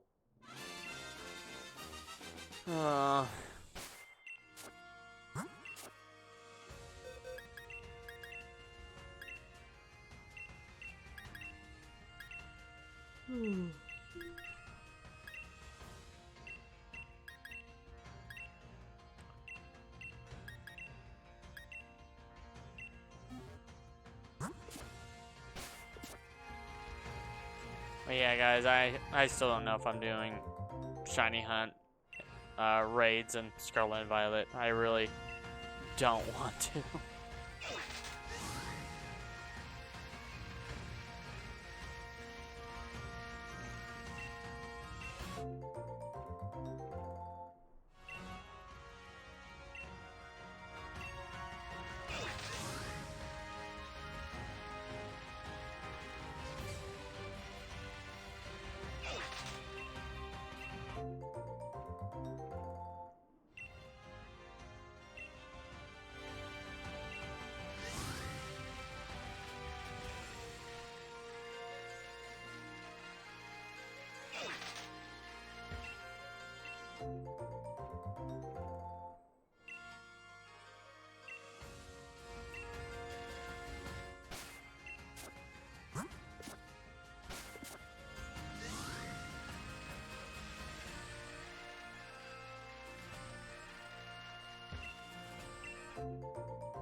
We'll get this shiny Sobble one of these days, guys. We only need one more. Then I can get to the next hunt I've been wanting to get to.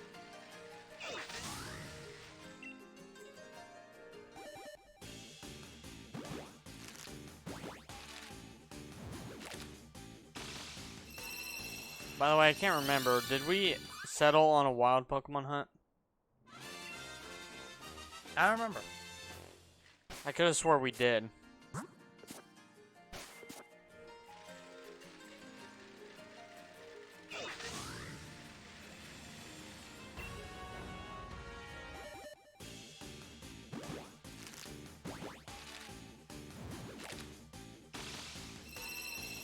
Wasn't I gonna do... Was I gonna do Roly-Coly? Like, I have no memory of if we decided that. can't remember. It's been too long since we discussed it. Like, I know which egg hunt I'm doing next. That's the one I'm excited for, but I don't know if we've settled on a wild hunt. Yeah.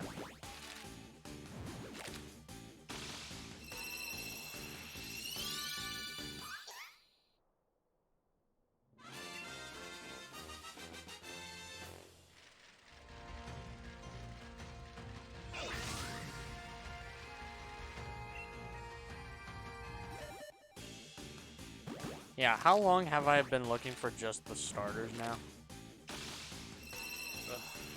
No clue. Oh, man. We're almost done with them, like, as soon as we have Sobble. Oh, look, I found a mass outbreak of forces.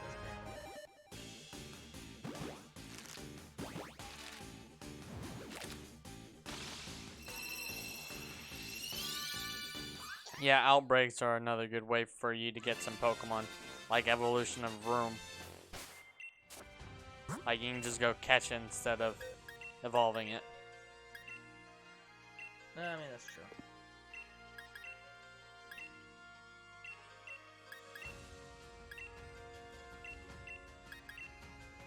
Well, I laugh at the statement of this is a mass outbreak of fortress, because there's one single fortress.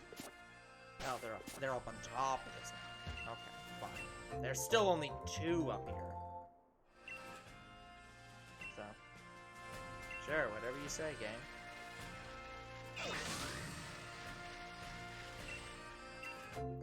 Found this mass outbreak of all 4 Pokemon.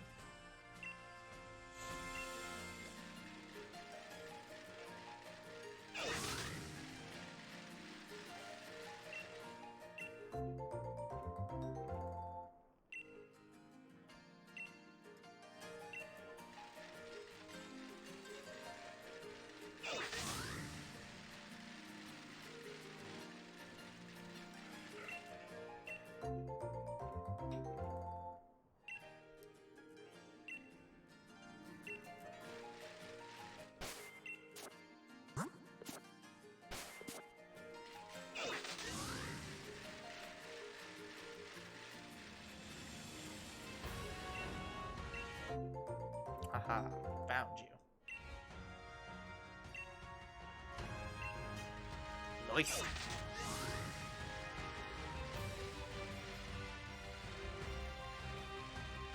Okay, fine, I don't have to actually attack you.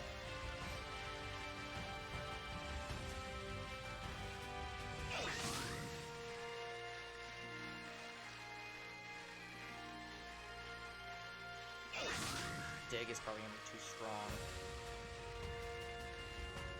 But I'll try it anyways. It did not work. Let me look for something that's like to Cloyster. I have nothing except Lazar's ice. That's wait, this is Cloyster.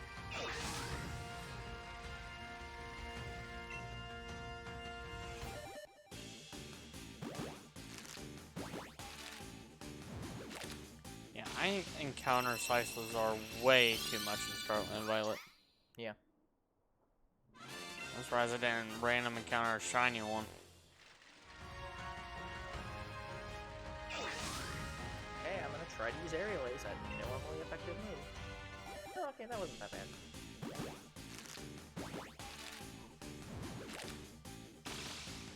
But I'm not using Step.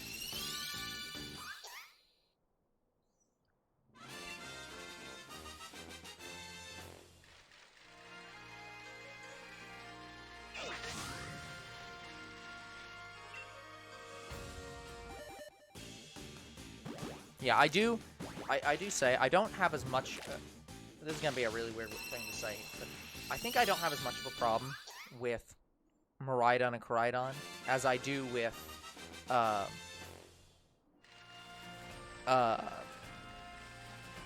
Solgaleo and Lunala.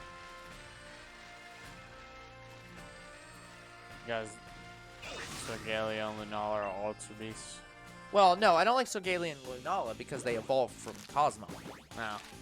But I don't have as much of a problem with the fact that Koraidon is literally just ancient Cyclizar.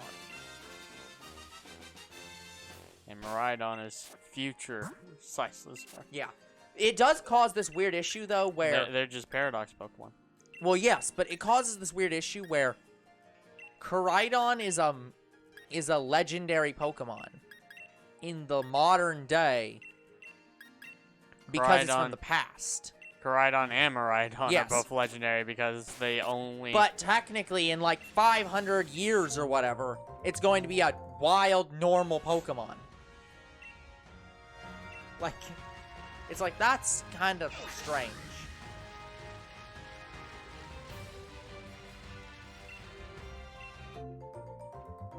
Okay, I do not like Veluza. This Pokemon sucks.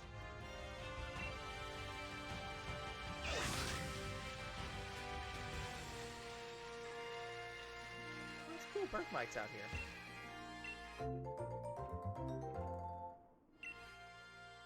There's a lone Momola.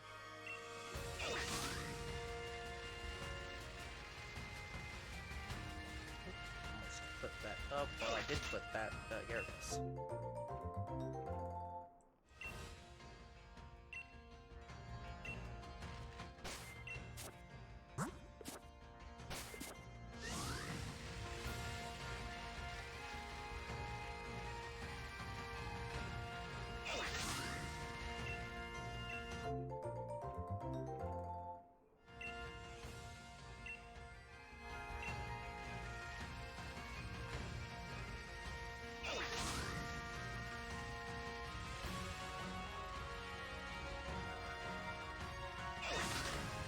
Sorry, not talking much, guys. I just don't have a lot to talk Yeah, about today. it's really not much to talk about right now. It's just like kind of all talked out at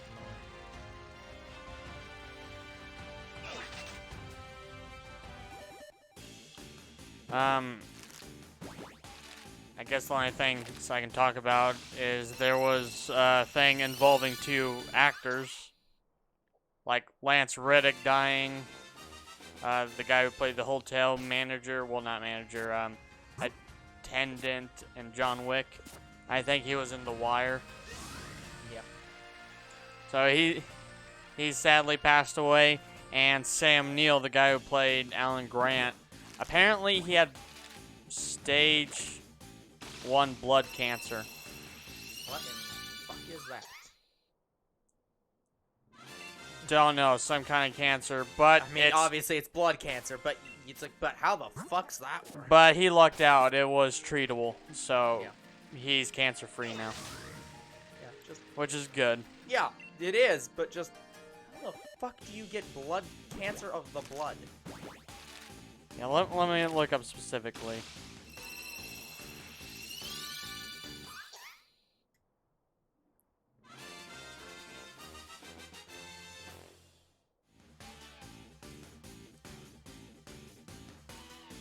He had stage 3 blood cancer. Yeah, it's like, how the hell's that? I thought he had stage 1. No, he had stage 3. Well, yeah, 3 is worse than 1. 1 is like lowest here. Yeah, I knew that. Yeah, okay. Just making sure. I didn't know if it was the worst version of it or 4 is usually the worst. Oh, okay. I don't think there's a stage 5. But I think stage 5 is your death.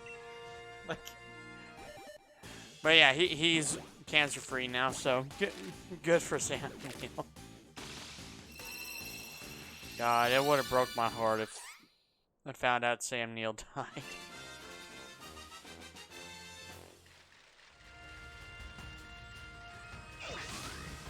Here's to seeing Sam Neill reprise his role as Alan Grant in the next Jurassic trilogy. But I don't know if that's going to happen because I think even Chris Pratt said he might not come back. Same with we're done. Yeah, Bryce Dallas Howard. I don't know if she wants to come back. Yeah. Autobots, we're done. But I think slow plays, again, brought up another good point. Usually when people say they're not doing something, if you give them enough money, they'll do it. I mean, yes, but... Okay, look. So I just caught a Pokemon in the water, then this happened. So I've become desynced. My Pokemon's floating behind me. I'm inside the Pokemon I'm fighting. Yep, I've had that happen a lot. It's just like, come the fuck on, game. I just encountered it again because I was literally spawned inside it. This is what happens when you rush the Pokemon games. Yeah, seriously. They are fixing a lot of bug fixes. Like, you remember the random Pokeball that we keep seeing, like, before we exit the door in the academy and on the elevator? I vaguely, yes. They're patching that. This water Pokemon just encountered me on the land. I guess I was slightly too close. Is it the Veluza? Yeah, the Pokemon that will not stop attacking you ever. Yes, it's so fucking annoying. I've had Veluza, basically rush me while I'm battling another Veluza, and I kept encountering them until I killed them. Yeah, I would recommend just, if you're having problems with Veluza, just murder them. Like, it sucks so bad.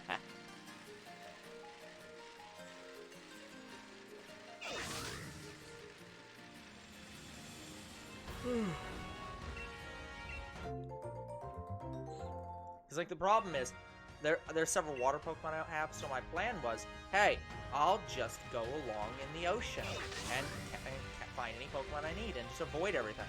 Well, you can't do that with Veluza. I think I can say that I still prefer Arceus's design over Scarlet and Violet's, especially when it came to shiny Pokemon.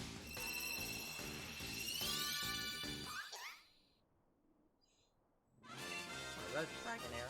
Oh, thank God, I found the Dragonair. That's much easier. I kept finding Dragonite. Well, yeah, but Dragonair is a low chance spawn. Which is why I'm like, oh, thank God.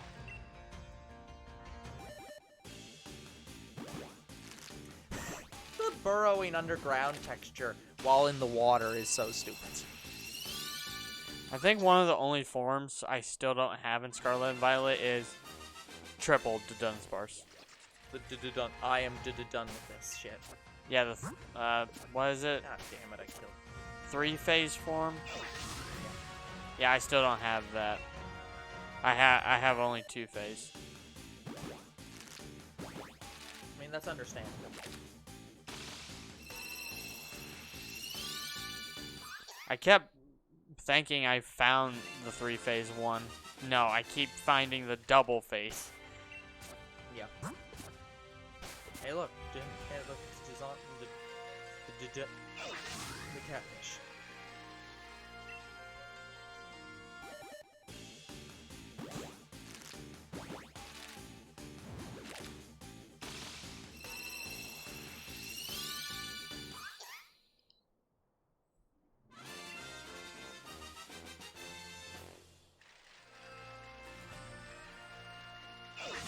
A brilliant Zigzagoon. That's gonna have to wait.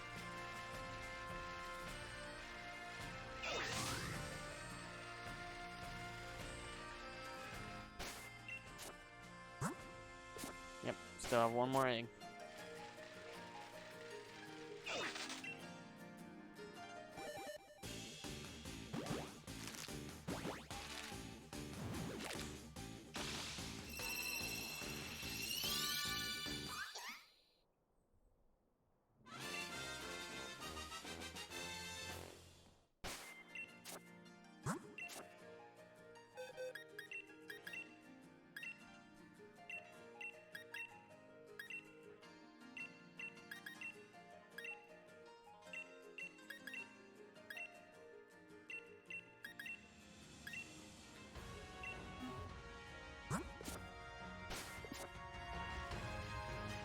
Alright, brilliant Zigzagoon, not shiny.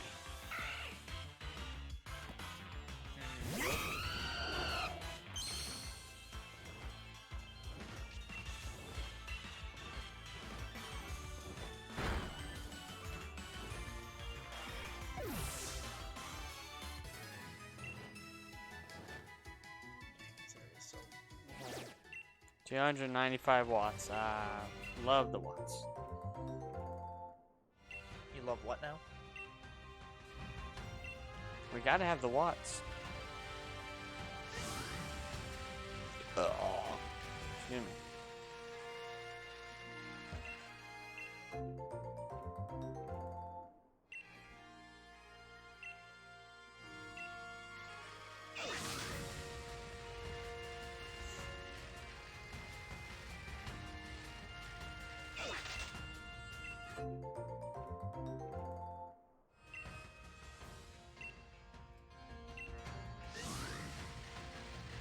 I find it weird that there's just this level 60 Raichu on a beach out in the middle of nowhere.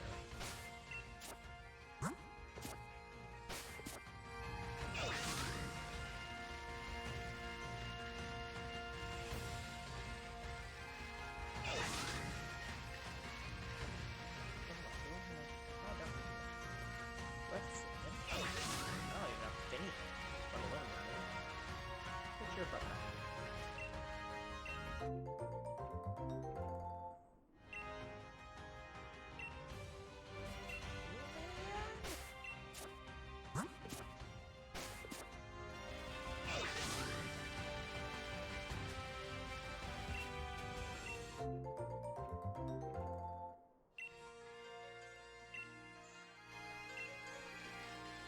Oh, I got one. Oh, so you can throw Pokemon at underwater Pokemon. Okay, that's good.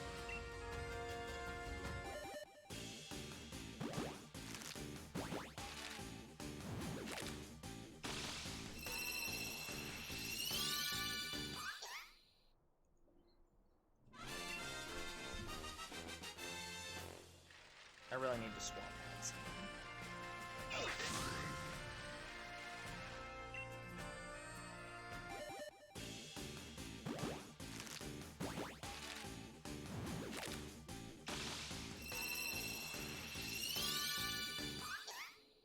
There's Luminium. So what are we looking at turns 10? 155. So, a while still. A while.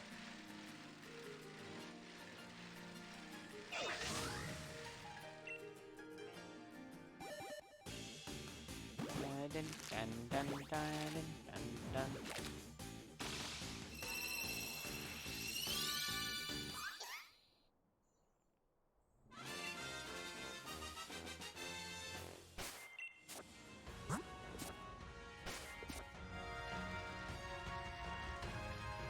Throw some balls in.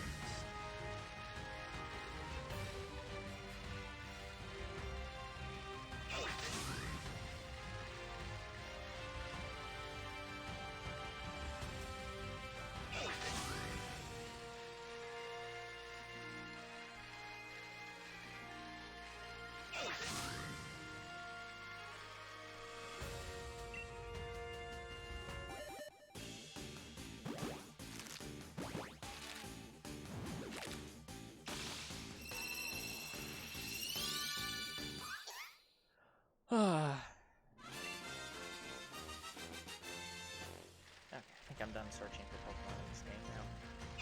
That's sort of the stuff I already got.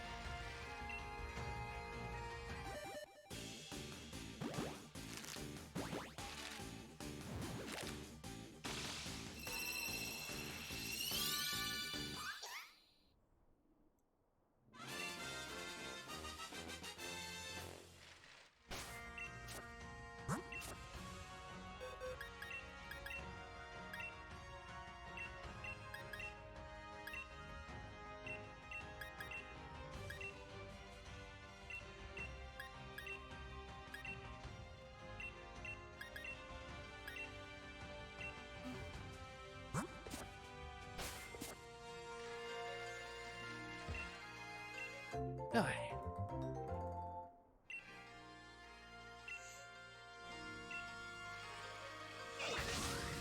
So what do you think the next movie based off on a book's gonna be? Oh, I don't know. The problem is I've not been up on like newer books, so I don't think I'd even be able to answer that question.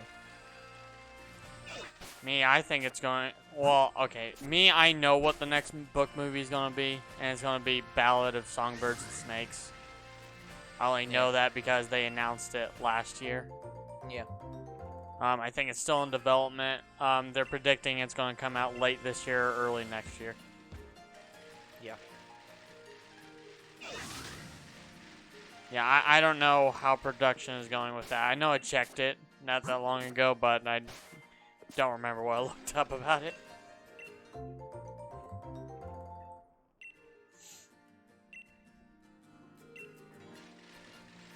They could always redo The Great Gatsby again. Again? Or Romeo and Juliet. God, no. Just what we need. Romeo cross Juliet. Again. We already have Nomeo and Juliet. We don't need another one. Do we have a Mask of the Red Phantasm movie yet?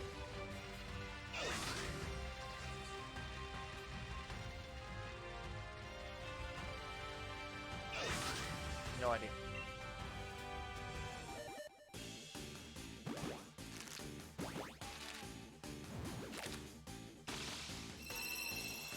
Sorry, Mask of the Red Death. Still don't know.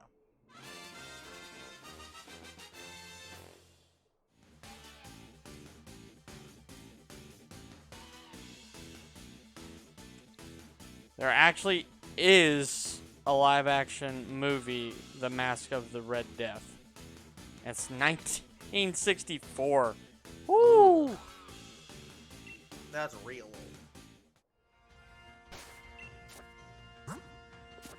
Let's just say no. I know No, there isn't. I know there was a Fall of the House of Usher movie. That book really doesn't. No. That book is so fucked up. It's a good book, though. Yeah, but it's so fucked up. Look, I'm sorry, but I read it. I thought it was fine at the time. I don't need an incest novel again. I don't need to watch something about an incest novel. Just, it's fucked up.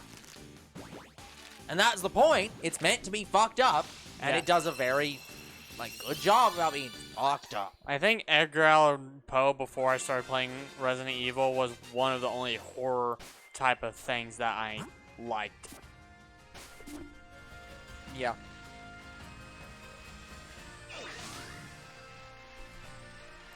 I mean, yeah, honestly... Oh, I accidentally bumped the mic. Authors like Poe are probably something that video games should take a little bit more inspiration from sometimes. So many horror games are just monster games.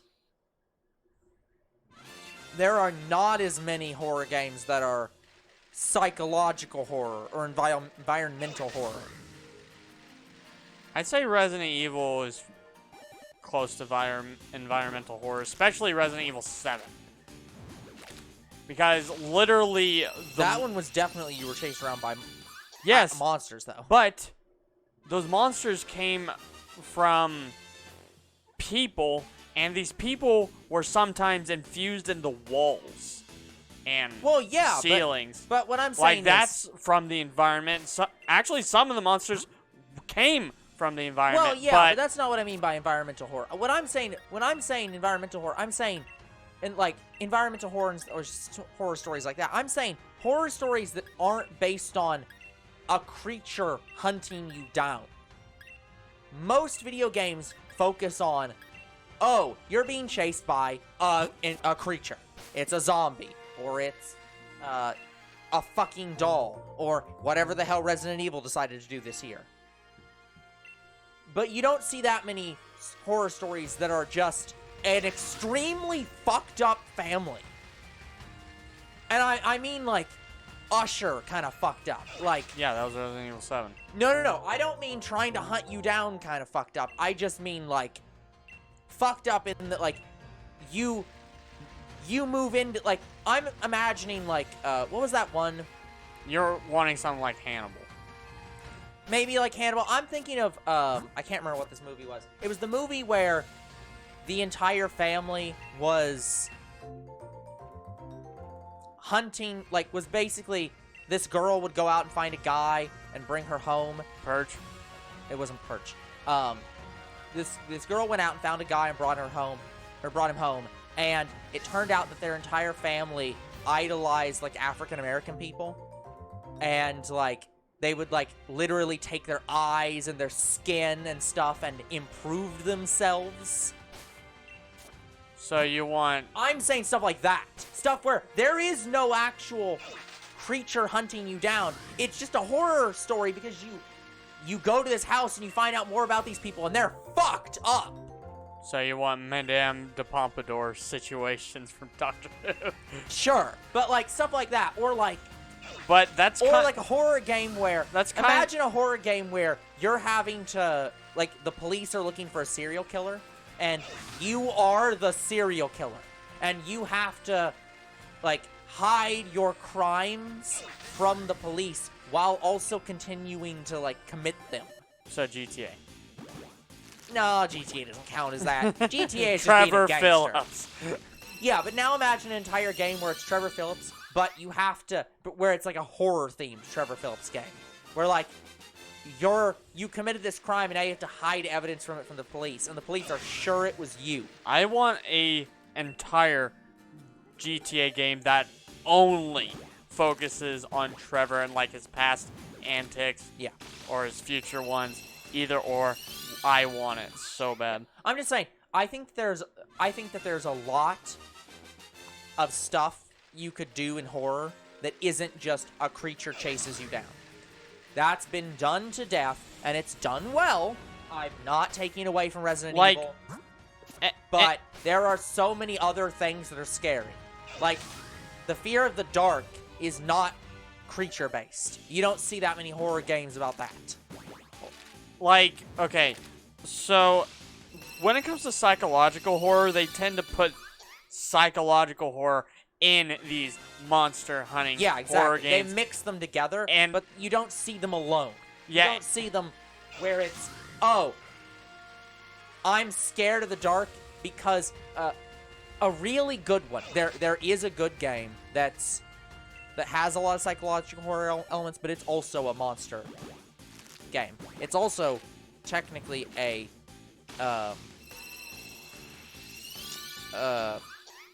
mother game almost. Little It's like Nightmares? it's based on that. No, Little Nightmares is definitely a monster horror game. Oh yeah, but there are games like that. Games where you never fight the enemies. They just kind of exist around you and you just escape them. So those are a bit of a twist on the monster genre. So you want a walking psychological horror game? I want a game where some games where you interact with people and get to know them, and the more you get to know them, the more you realize they're horribly, horribly terrible people. And there's nothing you can do about it. Best game that describes that would be Vampire. Vampire was actually a very good game. I really enjoyed, like, the playthrough of that. That was an enjoyable time. I think the only thing I didn't enjoy in that playthrough was some of the combat needed to be polished a little bit, and I didn't like that every character had a copy and paste movement animation. The combat in that game was a bit jank. But in terms of the actual story of that game... The story was amazing. That was excellent. And that was definitely a situation where it had monsters, but there were a lot of situations where it was a fucked up world. Where, like, the entire plot of the main doctor taking vampire blood to try to cure people's diseases because he sees them as these perfect beings that, like... And, like, he's like, well, I'm sure that their blood's going to be able to help others. I would really like for that franchise to continue. Yeah, but that was a great story. From my understanding, it's the same situation with us. Everybody liked the story. They didn't like the gameplay too much. Yeah, I don't think it's a franchise that's actually dead in the sense that, like, they have no plans to ever make a new one. But I think it's a situation where they're going to have to iron out those problems. in order to make a new one, and they may have decided that it's not, that they don't want to pursue that. It's almost like Murdered Soul Suspect. I think didn't I look that up, and that team, like, was interested in making new games, but just maybe not necessarily that franchise, but they were making new stuff. I would like to see Murdered Soul Suspect too. Really, I would. They could do one with a different guy, because by the end of the game, it's assumed that the main guy you played as moved on. That's true. So something maybe similar happens to the next detective, and he has to solve a case for him to move on. They could do it. Literally, Detroit Become Human, Vampire, and Murdered Soul Suspect are all in the same fucking boat. Yeah. Where they had excellent stories.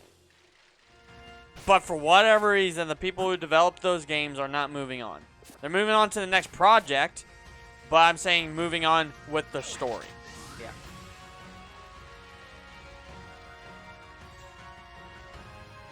But Detroit Become Human faces the same kind of problem Telltale has, where they don't really do sequels. One of the only sequels I know Telltale did was Batman. Batman the Telltale series had a sequel. Yeah. Or more or less a continuation. Not really a sequel, but it's a sequel. Yeah. Yeah, nowadays what Telltale does is they release games in parts. Yeah. Like Walking Dead, for example. They released episode 1, then 2, then 3. And I have the definitive edition, which has all of them.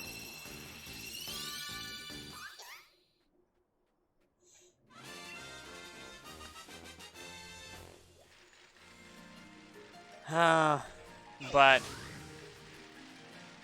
I want more Detroit Become Human. If I think of any Telltale like games that I think deserves a sequel, Detroit Become Human is on the top of my fucking list. Mm-hmm. And it's also a game I cannot wait to play for the channel. In fact, I was gonna play it for not really a Christmas special or a special. I just wanted to play it because I wanted to play it. But then I took another look at my list. I was like, damn it, I can't play it. And I'm still kind of at that point. But guys, I promise I'll play Detroit Become Human within the next 3 years. I wish I was joking.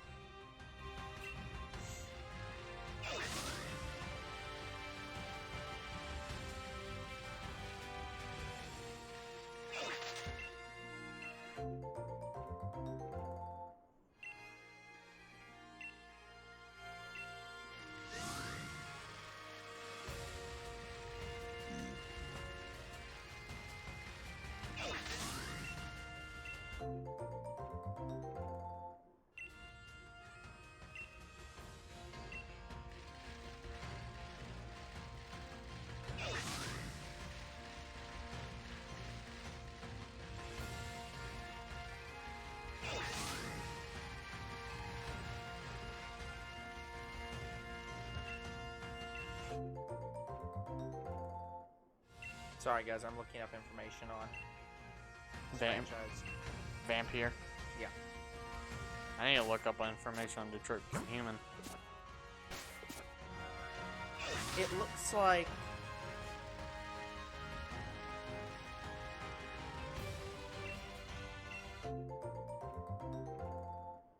Hey, Croc.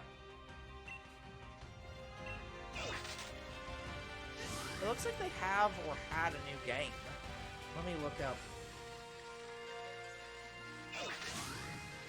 I know there was a new vampire game coming out, but it wasn't Vampire. Yeah. Hello, Croc.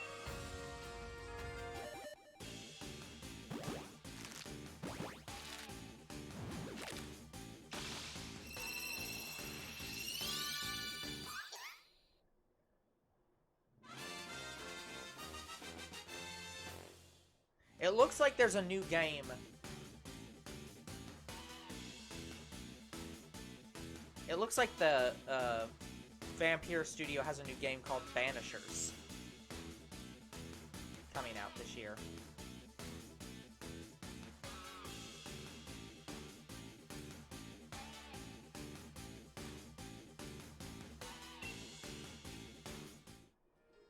Oh, God. Oh, God.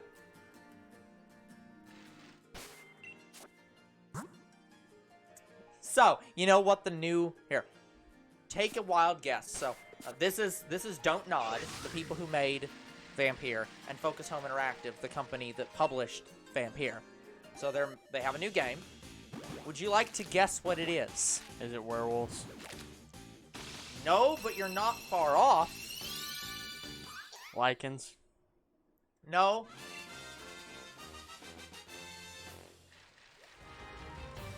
No, it's, shoot. I'm trying to think of the name of this. You just woke up from a nap and are about to choose violence. Are you about to kill Zero again, Croc? But no, it's Murdered Soul Suspect. Nah. As in, they made a game that is effectively Murdered Soul Suspect. The game is New Eden 1695. These two characters are lovers and banishers, which is the name of the game. Ghost hunters who vowed to protect the living from the dead exist. They are both banishers. They protect the living from the dead. Following a disastrous last mission, I believe the girl... Yeah. Antia is fatally wounded and becomes one of the spirits she loathes.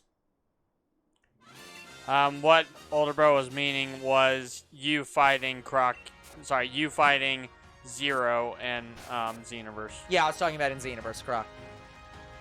But yeah, you immerse yourself in a beautiful, intimate, and powerful story between two fated lovers. As banishers, enter the lives of New Eden's communities and solve haunting cases in a mystical, lore-rich world plagued with supernatural creatures and ancient secrets. Use your wits and combine Antia's spiritual powers and Red's arsenal to defeat and banish the souls tormenting the living. That sounds cool. Yeah. They also have the meaningful choices from Vampire. Is it in the same world? Nope, it's just a game. It's basically, what if we made Vampire, if we took Vampire and Murdered Soul Suspect and made one game. Yeah, when I asked, is it about werewolves, you were like, not far off. I'm like... Yeah, ghosts. And then you say wolf. Yeah. And then you say ghost. I'm like... Yeah, supernatural creatures. Ghosts.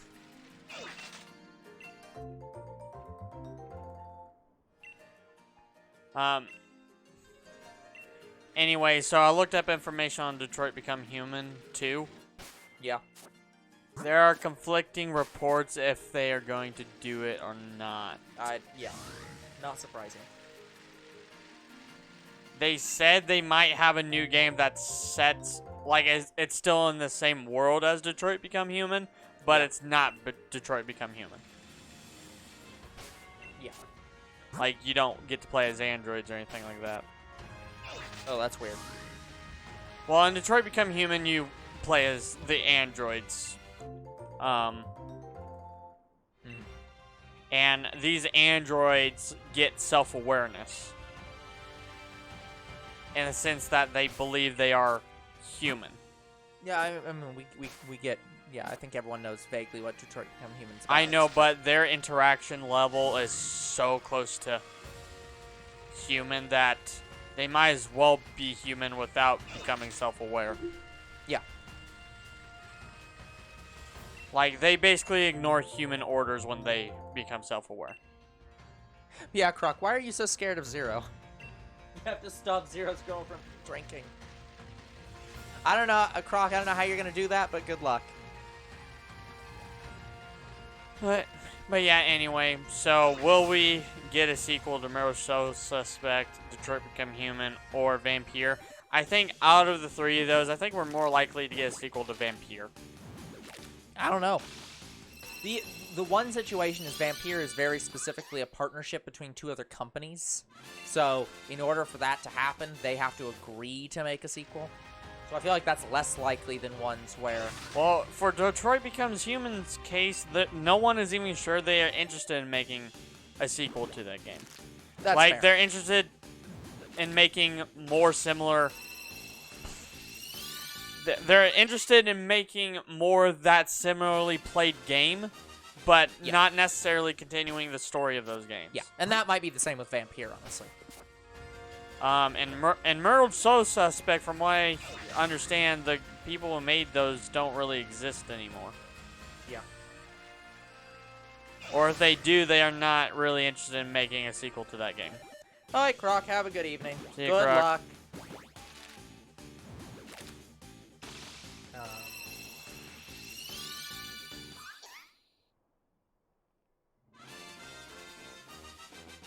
Yeah, let me look up Murdered Soul Suspect again.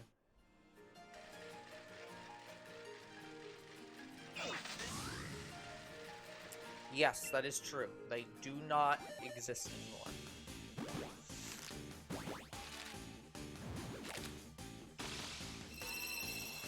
But who knows? Like, it's not impossible for another company to just make a sequel of a game series that is dead. And with maybe their makers no longer in business.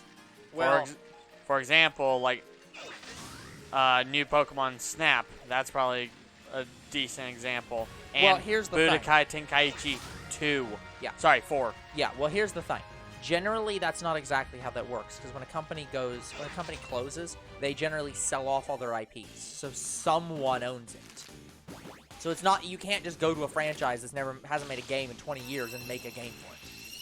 Like, you have to have the rights, and you have to figure out who has the rights. Yes.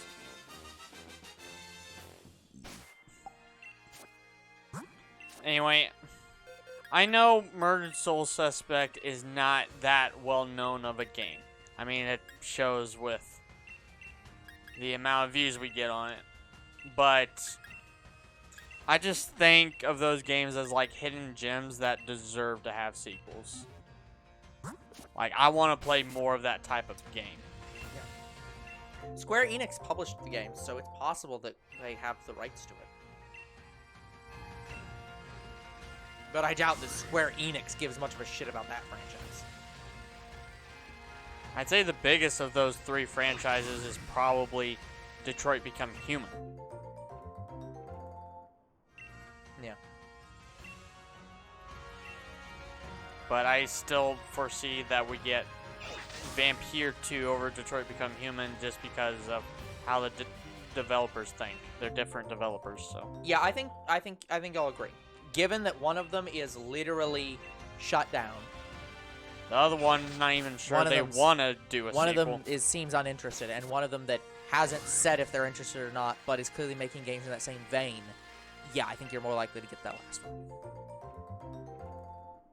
And again, from the sounds of it, you're about to get a game that's basically what if Murdered Soul Suspect and Vampire was one game. So...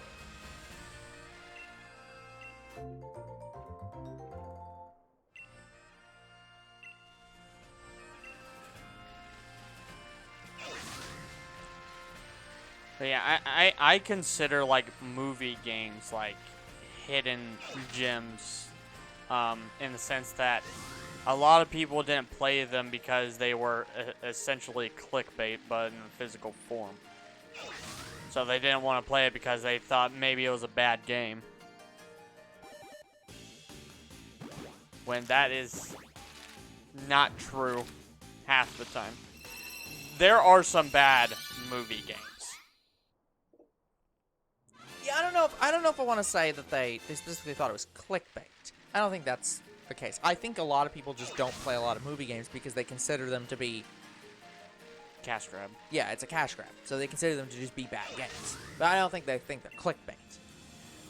But yeah, guys. I don't know if there is such a thing as a game that's clickbait. I guess the closest thing would be mobile games could be considered clickbait. Because of how they advertise. Yeah, but yeah, most video games don't really fall into that kind of concept. They're just either good or bad. But yeah, guys. In my life, I have only played one bad movie game, and that was SpongeBob. Yeah. The movie. The game. Who I will remind you is the same developers as Battle Bikini Bottom. Yeah, I still don't understand why there isn't any pinpulling games. They keep advertising all this fucking pinpulling games, but none of them are actually pinpulling games. What's pinpull?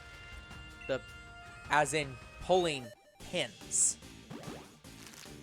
Oh, for mobile games, they keep putting those damn pin-pulling mini games in all their trailers.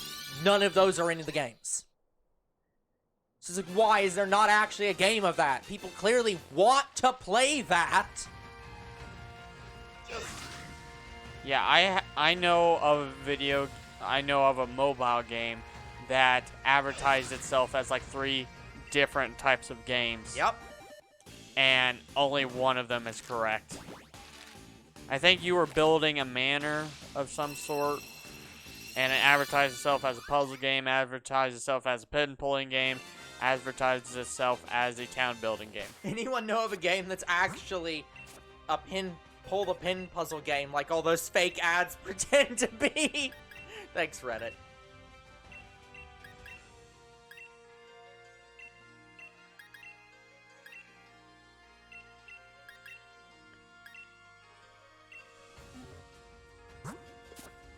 But anyway, guys, outside of SpongeBob the movie, the game,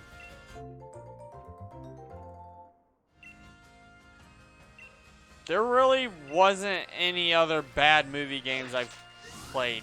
I played even other variations of movie games, like, for example,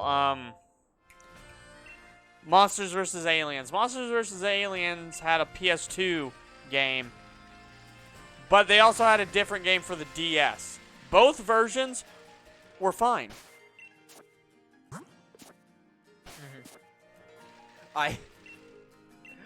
Okay, here's one of these great moments where somebody's being absolutely stupid and doesn't understand how, or like doesn't understand why they're being stupid.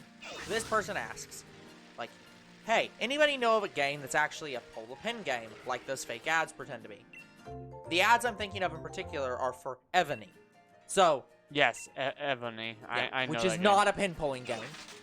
It kind of is. Yeah. Well, here's the thing. Every review I read for it says it's a terrible pay-to-play city management game, and that the parts shown in the ad make up 5% of the game.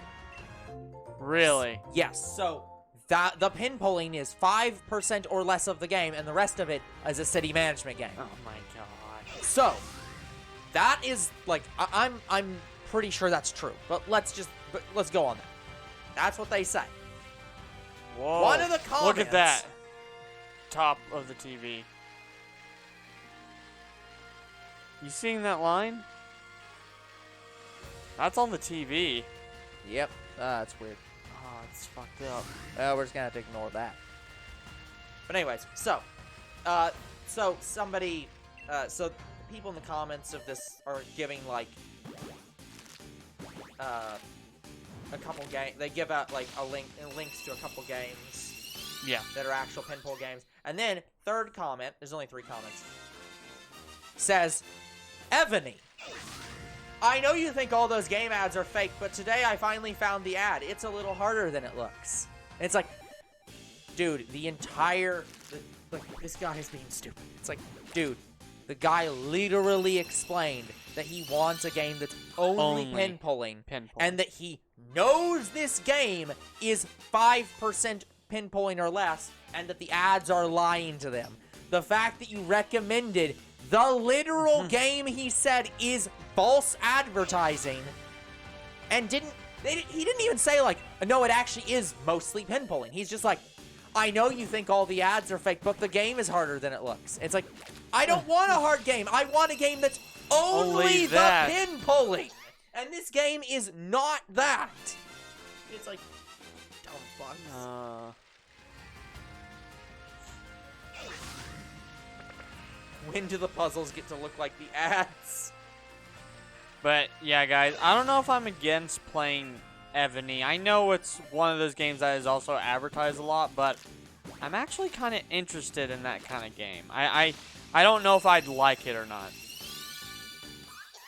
As opposed to Raid Shadow Legends, where I'd rather play the one Star Wars game or Marvel Strike Force than Raid Shadow Legends.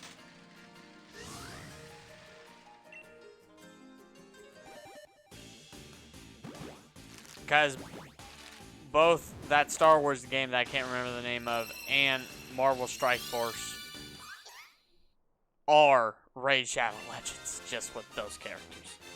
Yeah. It's like, I just want to go into the App Store right now and just look and see how many of, if I type in pin pulling, what all pops up. Pin pull game. Royal match. Nope. Pull the pin. Okay, well that's a good start. Rescue hero, pull the pin.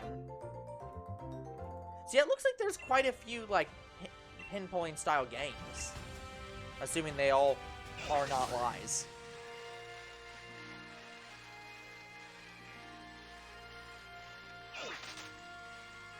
Yeah. Like, not only do I see, like, Raid Shadow Legend ads and pin pulling game ads, I also get, for some reason, Switch game ads. Yeah. Like, I keep getting Metroid Prime Remastered right now. And before that, I got Bayonetta 3. Yeah.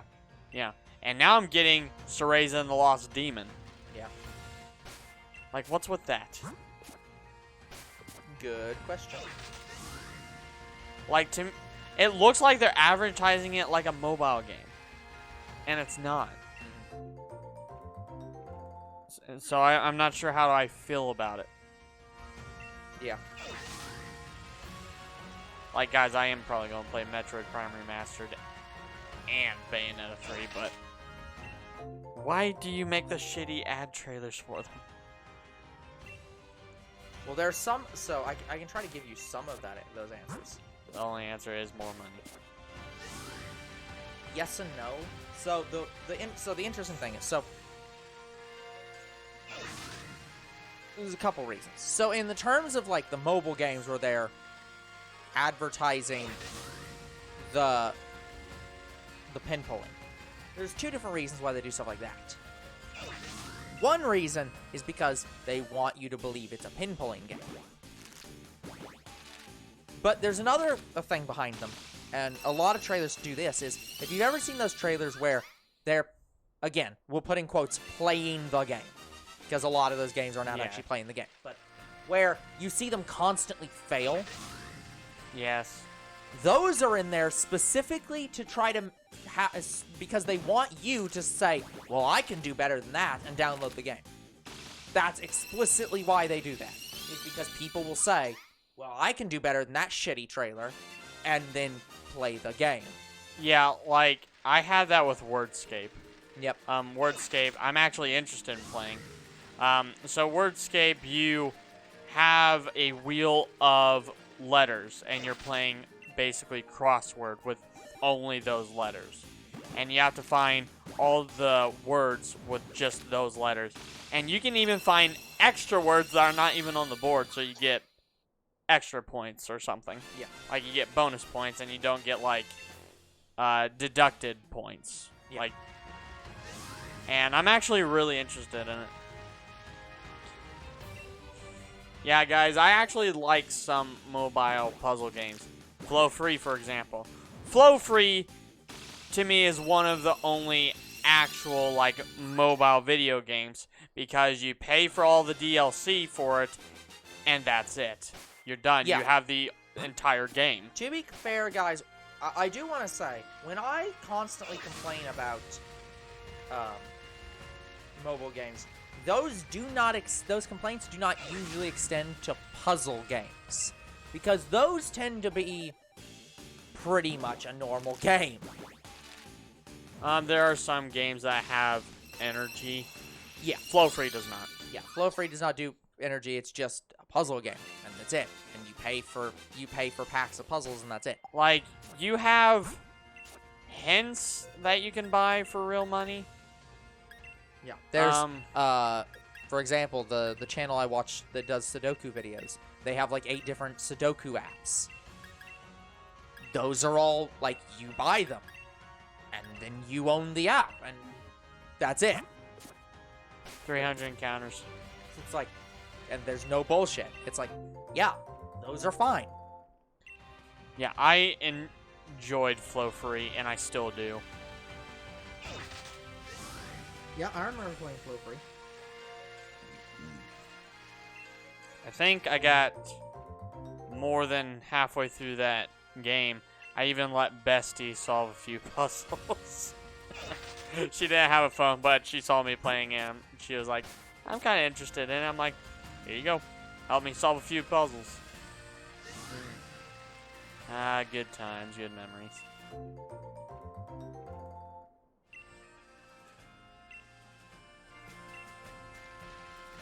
Yeah, I wonder how much Bestie is enjoying her phone. I don't know if she's playing any mobile games. I doubt it. But as soon as I find out she is, I'll be like, okay, so what games you playing? Because I'm really interested in seeing if she actually got into some mobile video games.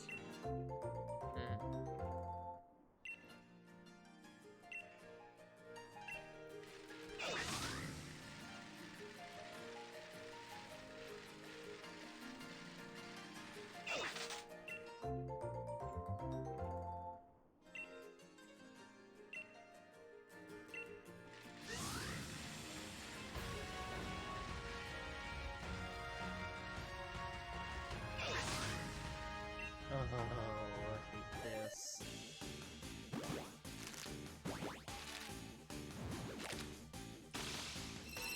New app. Or not new app. The phone. Yeah.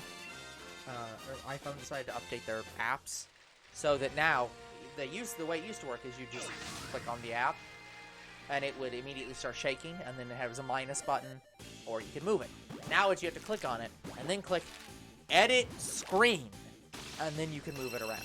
It's just like, why? It was better before.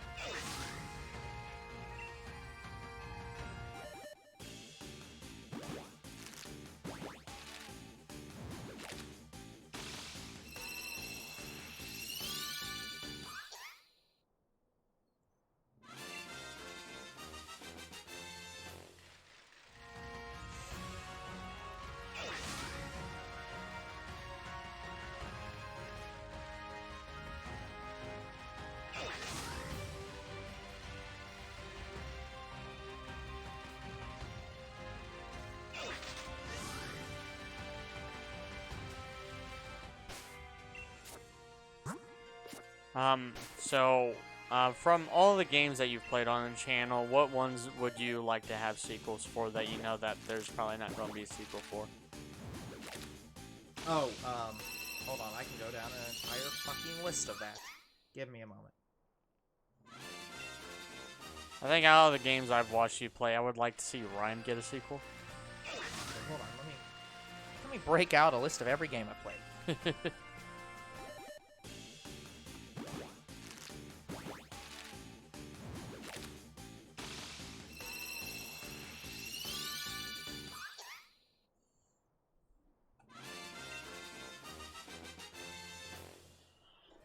Okay.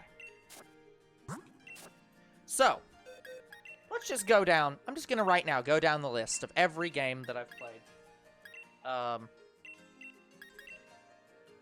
Right? What? The Grinch was the last Let's Play that we played? Yeah. God. That feels like so long ago. Sorry, no. Oh, no, Mighty wait, Mighty Number 99. 9. Sorry, Mighty Number 9 got put on the string side. So that's why I was Oh. like, what the fuck? Okay, yeah. That makes a lot more sense. Why the hell is it there?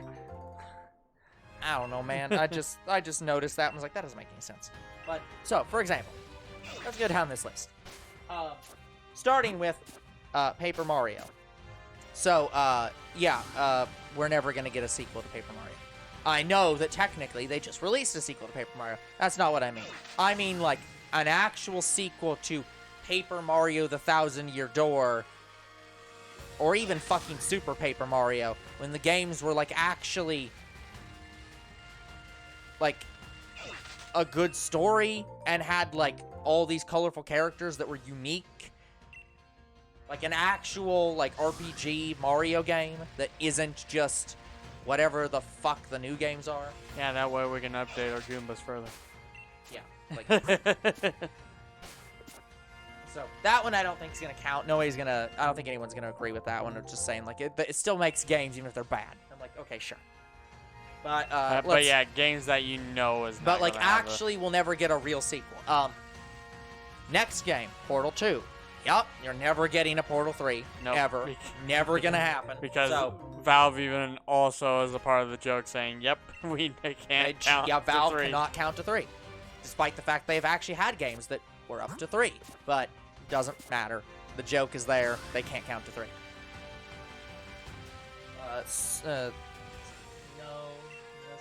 Not Sonic 06. DDLC, that game is honestly 87,000 games, so.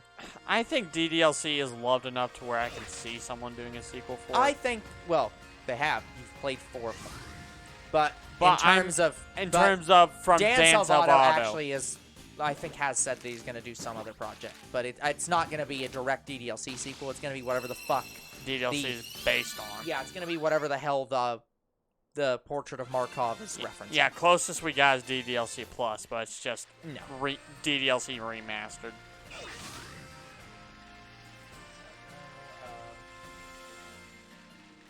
Scooby-Doo game doesn't count. There's been other Scooby-Doo games. They're just... It has had a sequel. Yeah, that one's... I think Mystery Mayhem is a sequel to 100 Frights. Sort of. Well, I think I've only played the handheld one. I don't think I've played the actual... The PS2. The PS2 one, so I don't know how that works.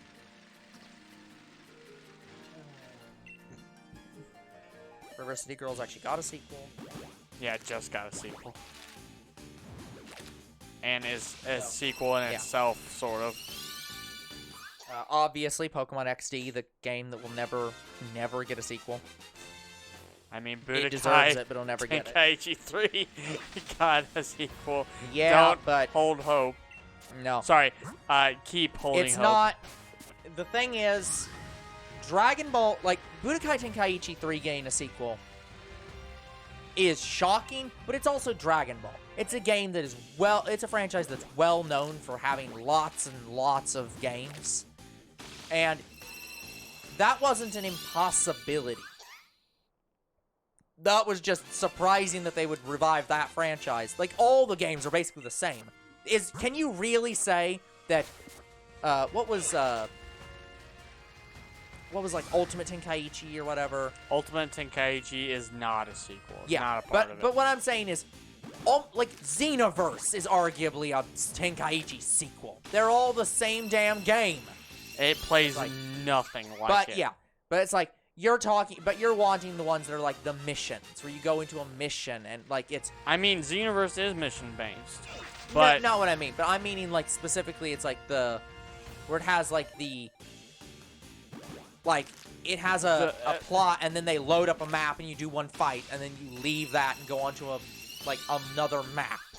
I mean, technically, Kakarot was that, but... Yeah, that's what I'm saying. So it's like, arguably, all these games could be counted as sequels to that problem franchise. is, they played nothing like Budokai Tenkaichi. It was a new formula when Xenoverse came up. But anyway, speaking of Coliseum, I actually brought that up on Slow Plays when he was talking about how Budokai Tenkaichi 3 getting a sequel and yada yada, and I brought up Snap and Coliseum. Several people loved my post, including him, and both Slow Plays and a couple commenters said yes. Yeah, it's never gonna. Yeah, it's like it's never gonna happen. Because here's the reason: again, I don't know who made Budokai Tenkaichi. Dimps. Yeah, because if that was Dimps, it's like, yeah, whatever. They are well, like, as much as Dimps doesn't get around to making their sequels that quickly and just loves to keep milking their fucking DLC for Xenoverse 2, they are working on Xenoverse 3 technically. So I guess eventually we'll get Xenoverse 3. But yeah, it's Dimps. Dimps will just make the damn games if they want to. And they know the fans really liked Budokai Tenkaichi 3, and they know the mod for Budokai Tenkaichi 4 exists. Yes. I'm sure that they probably didn't authorize that mod, but I'm sure they know and have played that mod. So it's like, I have no doubts that they knew that how much people would buy it, and so just said, fuck it, why not? But there's a difference between that and Genius Sonority, a company that barely makes games anymore. All their staff for those games don't exist anymore, and they've only barely worked with the Pokemon Company anymore. Like, them making a new game is impossible.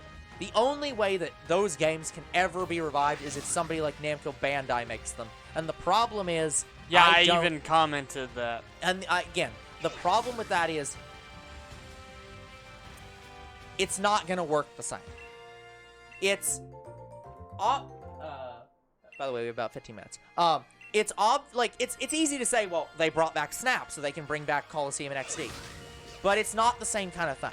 Coliseum, like... Pokemon Snap is simple. Pokemon Snap was a different kind of Pokemon game. Like, it was all about photography. But it still fits pretty well within the normal Pokemon franchise in terms of, like, it's just a side game that has a different formula. But, again, as a reminder, Coliseum and XD weren't designed to be Pokemon games. They were designed to... The people who made those games had no idea what the Pokemon franchise was as a concept. They just made a game where you caught Pokemon and challenged an evil team. They fundamentally knew that that was what a Pokemon game was, but they had no idea how the plot worked. They made a JRPG set in the Pokemon world. The plot is nothing like a Pokemon game. Yeah, and you still trainers Pokemon, which was amazing. Yeah, exactly. And it was a great idea. And literally, Pokemon Go still says it's a great idea. They still have Shadow Pokemon. Again, I will never stop laughing at the fact that they had to send out a post begging trainers to please purify their Shadow Pokemon because the Pokemon are suffering. Yeah. Nobody cared. And they made Shadow Ho-Oh, actually. Yeah, it's like, nobody fucking cared. Yeah. Sort of Shadow Ho-Oh. It's the shadow effect on a normal Ho-Oh, but it's not actually a unique design. No. They did make a unique design? Sort of. They literally just took Ho-Oh, made it black and silver. They didn't add anything extra like Shadow Lugia. Okay, where Lugia had its face, like, redone a little bit.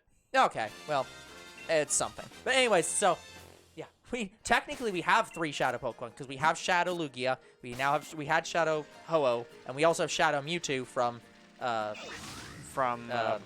Yeah, Pokken Tournament. So we've had 3 official Shadow Pokemon.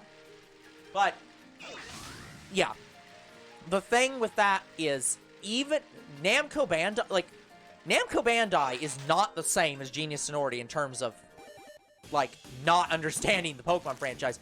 Namco Bandai helps make the core line games. Like, they are one of, like, outside of Game Freak, they are, like, company number 2 or 3 that is called up every single time a Pokemon game is being made. They are that integrally connected to the franchise. The problem with Namco Bandai making a sequel to XD is they would make it like Pokemon games. Like, and that's the problem. Those games were enjoyable because they didn't try to be Pokemon games. The story was inherently not a Pokemon game. And I don't think that Namco Bandai can make a game set in the Pokemon world that isn't a Pokemon game.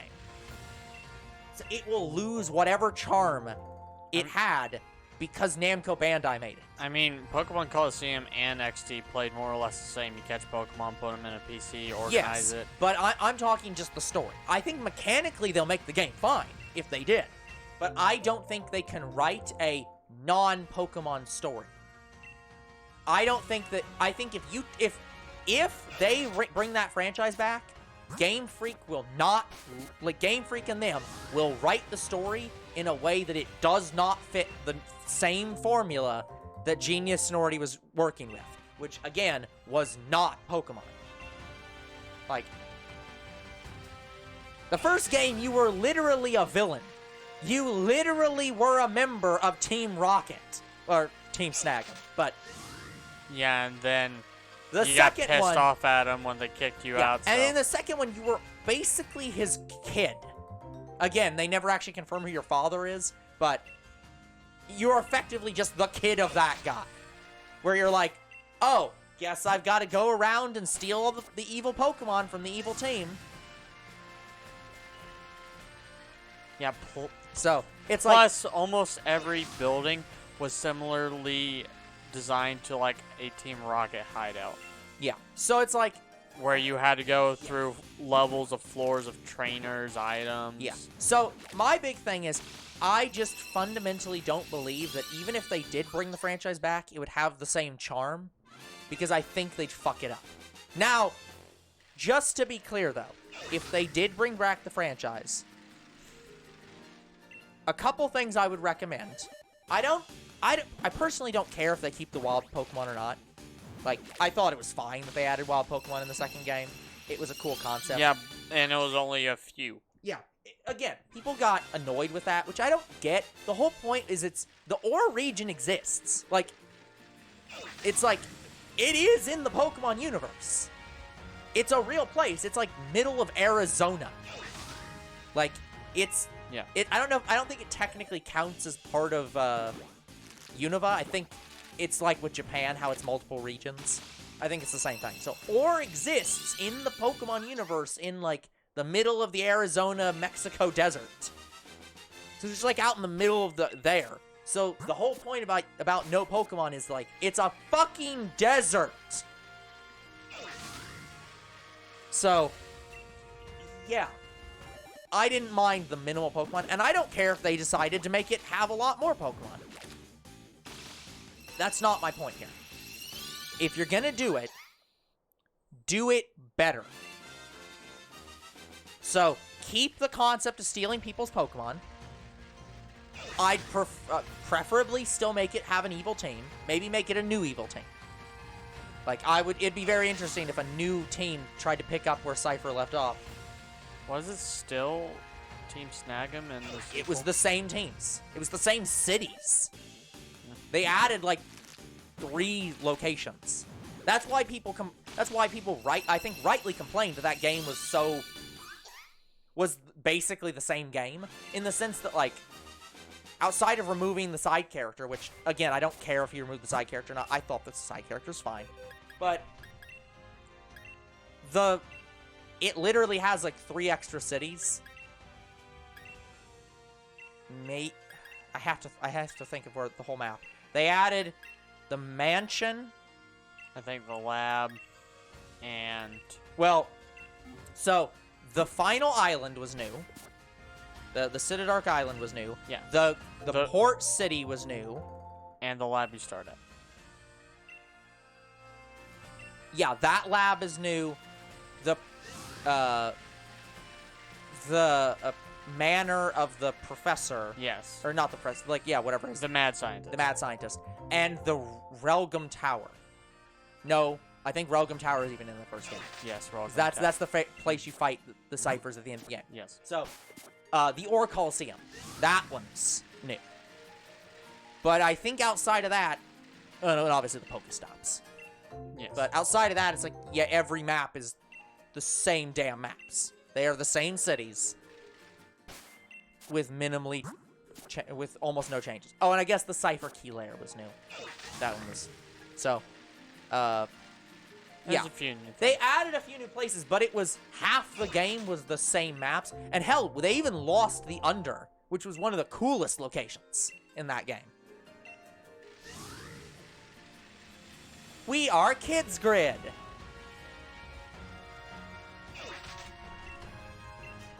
I still loved the fact that I realized during our playthrough, I was like, God damn it. Their names are Meg, Bit, Pear, Sec. They're a fucking internet service provider. Shows how much we love Coliseum because we went on another rant about it again. Megabits per second. You asked me what games I would... You asked me what games that are never going to get a sequel again that I'd like to see a sequel for. What did you fucking expect? There was no way I wasn't going to mention this game. I know, we just had pretty much the same conversation we do with Coliseum every time. So, but anyways, the point I was making was... I would like them to expand the games. Preferably, I think they should go to a new location. I liked the old location. It was fine and very enjoyable, but I think they need a new map. New region, yeah. So, go to a new location in the Pokemon world where either a new team is trying to pick up where Cypher left off and have the same concept or something like that. Still have people stealing Pokemon, but just expand it. I would really like it if they expanded it so that the Pokemon... Because one of the things I don't like about Shadow Pokemon, I don't like... And this is gonna be a really weird to say. I actually don't like how Shadow Pokemon are designed. I don't like the shitty aura.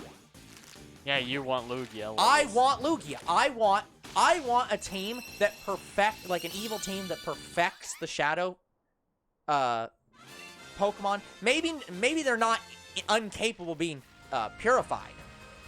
But I mean, Lugia kind of was, but... Arguably. But, like, I'm not saying I want them to specifically be incapable of being purified, but I like the idea of them having, like, modified Pokemon that have these cool, like, dark designs. Just call them dark Pokemon. They don't have to be specifically Shadow Pokemon, but, like... Again, my core concept for the Pokemon franchise is that I wish they had Dark Pokemon and Primal Pokemon. In fact, do that. If you want to make a sequel to Pokemon Coliseum and XD, put it in a new region, have this new team have developed, like, some kind of, like, weird solution that they can give to Pokemon and turn them into, like, dark versions of all these Pokemon. And they come with these new cool dark designs that are basically Shadow Pokemon. And then have some other guy who's trying to fight them, and the only way you can fight them is with these light Pokemon. And they're basically just primals and Mega Pokemon. Just make a game about that. I would play that, and I would, like, hell, I would do pretty much anything the company asked me to do for that game. I would fucking voice act in that game. Probably for free. As long as I got a fucking advanced copy of the game. So what are we looking at in terms of time? Like 5 minutes. So what other games? Anyways, continuing down the list. Because I haven't even gotten through anywhere near streams yet. I'm just on Let's Plays. Hamtaro, obviously. Technically... Well, technically it did. No. No, it didn't. I mean very specifically Hamtaro story-driven games. Heartbreak. Heartbreak has never had a story-based sequel. Never. Rainbow Rescue is a game. It's never been released in the U.S. and while I did fine, like I was able to get the like European copy. It does not play like Ham Ham Heartbreak, and it doesn't even play like the first game, which we still have to play for the channel. Well, Fusion would have been my option, but they somehow managed a sequel Fusion after 20 fucking years. The same as Budokai Tenkaichi 4. Yeah. Scott Pilgrim. I honestly love the world of Scott Pilgrim. Like, I would love to see an actual sequel to Scott Pilgrim versus the World that's actually got those characters. I think that's one of the ones that is more likely to get a sequel. And doubtful. That game got delisted and barely got back for the 20th anniversary. I doubt that they're gonna make a new game from it. Yeah, Rhyme I'd be interested in. I don't think there can be a sequel to that game because that game was very much about, like, a father. remembering his son. dead son. So I can't really imagine a way they could sequel that, but well, you play I like as the games father. like that. Yeah, he seems too old. But he moved so fucking slowly in that. I don't think he's capable of going off on an adventure. But I did like that world. It was very interesting. Helltaker. I'd love to see actually another Helltaker game. I don't know how they do that one either, but I mean, I'm sure there's more demon girls. There's always more demon girls. Turnip Boy. Bendy technically has a sequel, but like, yeah, Bendy. Is that actually the same kind of game? It's not a sequel. It is more or less a side game. No, it's just the perception of Alice Angel. But yeah, like I would like to see I'd like to see an actual direct sequel. That's I don't know how that'd work, but the game was sort of stuck in an infinite loop.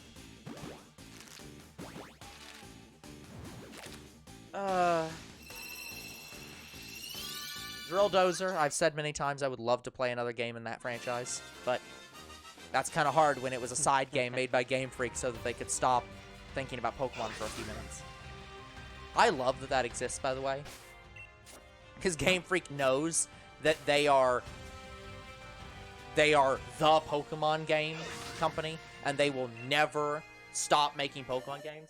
So they just have an in-office thing where they're like, hey, we need to stop, like, we need to refresh our minds and work on something else once in a while. So we're just gonna, every so often, make a new game that's not Pokemon related in any way and just release it just because we desperately need to think about something else. It's like, that was the whole point behind, like, what was it, Little Town Hero or whatever? I don't know. Yeah, it was that one that was literally just called Town. I still don't know. Yeah, but anyways, it was the one that Toby Fox did all the music for that that was like fine, what I hear. But so yeah, I would love to see a Drill Dozer sequel. Obviously, Game Freak's not going to do it, but I'd love to see some other company like get the rights and be like, yeah, we'll make games out of that. Super cool. Yeah, Drill Dozer was all right. I mean, Zelda has sequels, but I actually really liked the specifically Four Swords gameplay style. Yeah, Four Swords, I am definitely Minish Cap is arguably the sequel to Four Swords, and we will play that. Yeah, I did think the playstyle for Four Swords was interesting. Yeah. Better than Triforce Heroes. VVVVV. I would actually love to see a VVVVV2, but doubt we're gonna get that. I don't think we're gonna get a Knights and Bikes sequel. It would be quadruple the V's. It would be V V V V V V V V. We don't have. There's not enough V's. Yeah, National Park Girls. The game's not even fucking done, so I'm not gonna try to ask for a sequel until they finish their damn game. I don't know if there'll be a sequel to that game. I don't know if it'll be finished. Bayonetta, obviously, I'm always that one's definitely gonna get sequels, so that doesn't count. There's not really many visual novels I know that get sequels. No, visual novels are very much a one-off thing of like you play the game and that's it. Like it's a self-contained story. By the way, are we at time? Oh yeah. But anyways, I'm finishing my list. Damn okay. It. So, yeah, Bayonetta 3 doesn't matter. It'll do. I think could get a sequel. I would love to see more of that franchise. It's a very enjoyable franchise. Does exist. Yeah, I own it, and we're gonna play it for the channel. But I mean, like 3. Yeah, I would love to see future games in that. Hello, Masubi. We're about to end the stream, and we don't do Pokedex completion requests, so we unfortunately cannot help you in that. Yeah, we don't do that kind of trade on stream. Hollow Knight's obviously getting a sequel, so yeah. Celeste, I'd actually love to see a Celeste sequel. That one is one of the ones I'd agree with. Yeah. Owlboy, I also don't see having a sequel. It's I kind doubt of a it. standalone thing. You're welcome. Actually, I'd love to see a case story too. I really found that game interesting. It was also very sad though. Yeah, but I'd love to see it.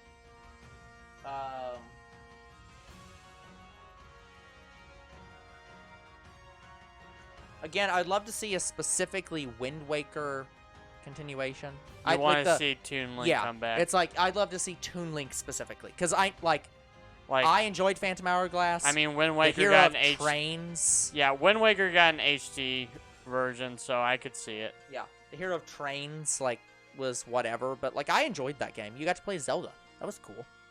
Like, fuck everyone who's just like, oh, that game wasn't fun because it had all the trains. Like, yeah, the touchscreen mechanics were weird. But in terms of, was the game enjoyable? Yeah, I'd love to see another game like that. Without the touchscreen mechanics, please, but otherwise, yeah.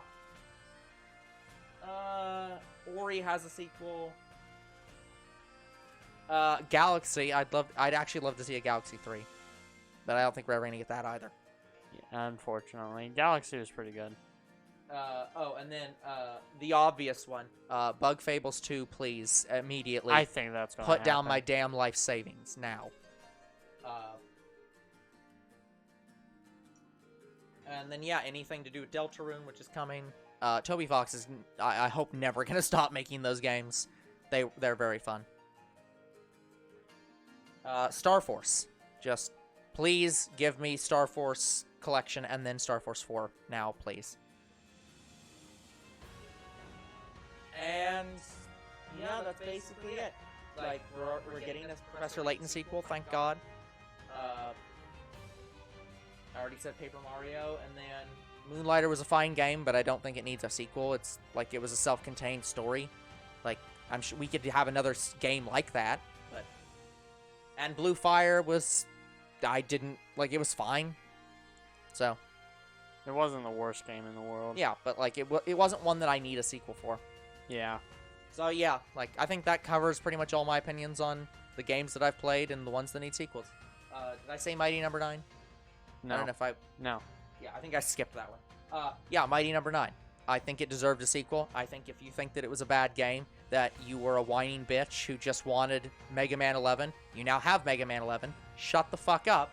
Give me Mighty Number 9 too, please. Like me personally, I don't think I could beat Mighty Number 9. Yeah, and that's the thing. I want to be clear that, like, Mighty Number 9 was not a bad game. Your expectations were too high. But just because I can't beat it, I didn't think it didn't deserve a sequel. Yeah, I would like to see Mighty Number 10. Yeah, I think it would be Mighty Number 9 too. But I don't think it would be Mighty Number 10. But yeah. Yeah, it's like, I'd love to see that. By the way, I did confirm she is not your sister. She, in fact, isn't even made by Dr. White. I knew that. Yeah. They mentioned that. Yeah. So it's like, she's specifically made by... That fat guy. Well, no, it's sort of. She's made by Cherrydyne specifically. So she's, like, actually made by... Or not... No, it's not even... Yeah, I don't think it is Cherrydyne. I think it is by Sonda. So it's like, she's made by his company. Yeah, they mentioned that at the start of the game. So, but yeah. So it's like, yeah, totally possible being a couple. Don't think they ever will. Good for you, Braylon. Yeah. Hello, Braylon. Glad to hear it. Unfortunately, we're just signing off now. Yeah, and I'll probably go over my list maybe next time. Maybe, if we remember. Alright, guys, that is going to have to be it for today's episode. So like and subscribe to YouTube, Twitch, comment to videos, do read them, follow on Twitch, and we'll see you guys in the next Shiny Hunt. Goodbye. Good night, everyone.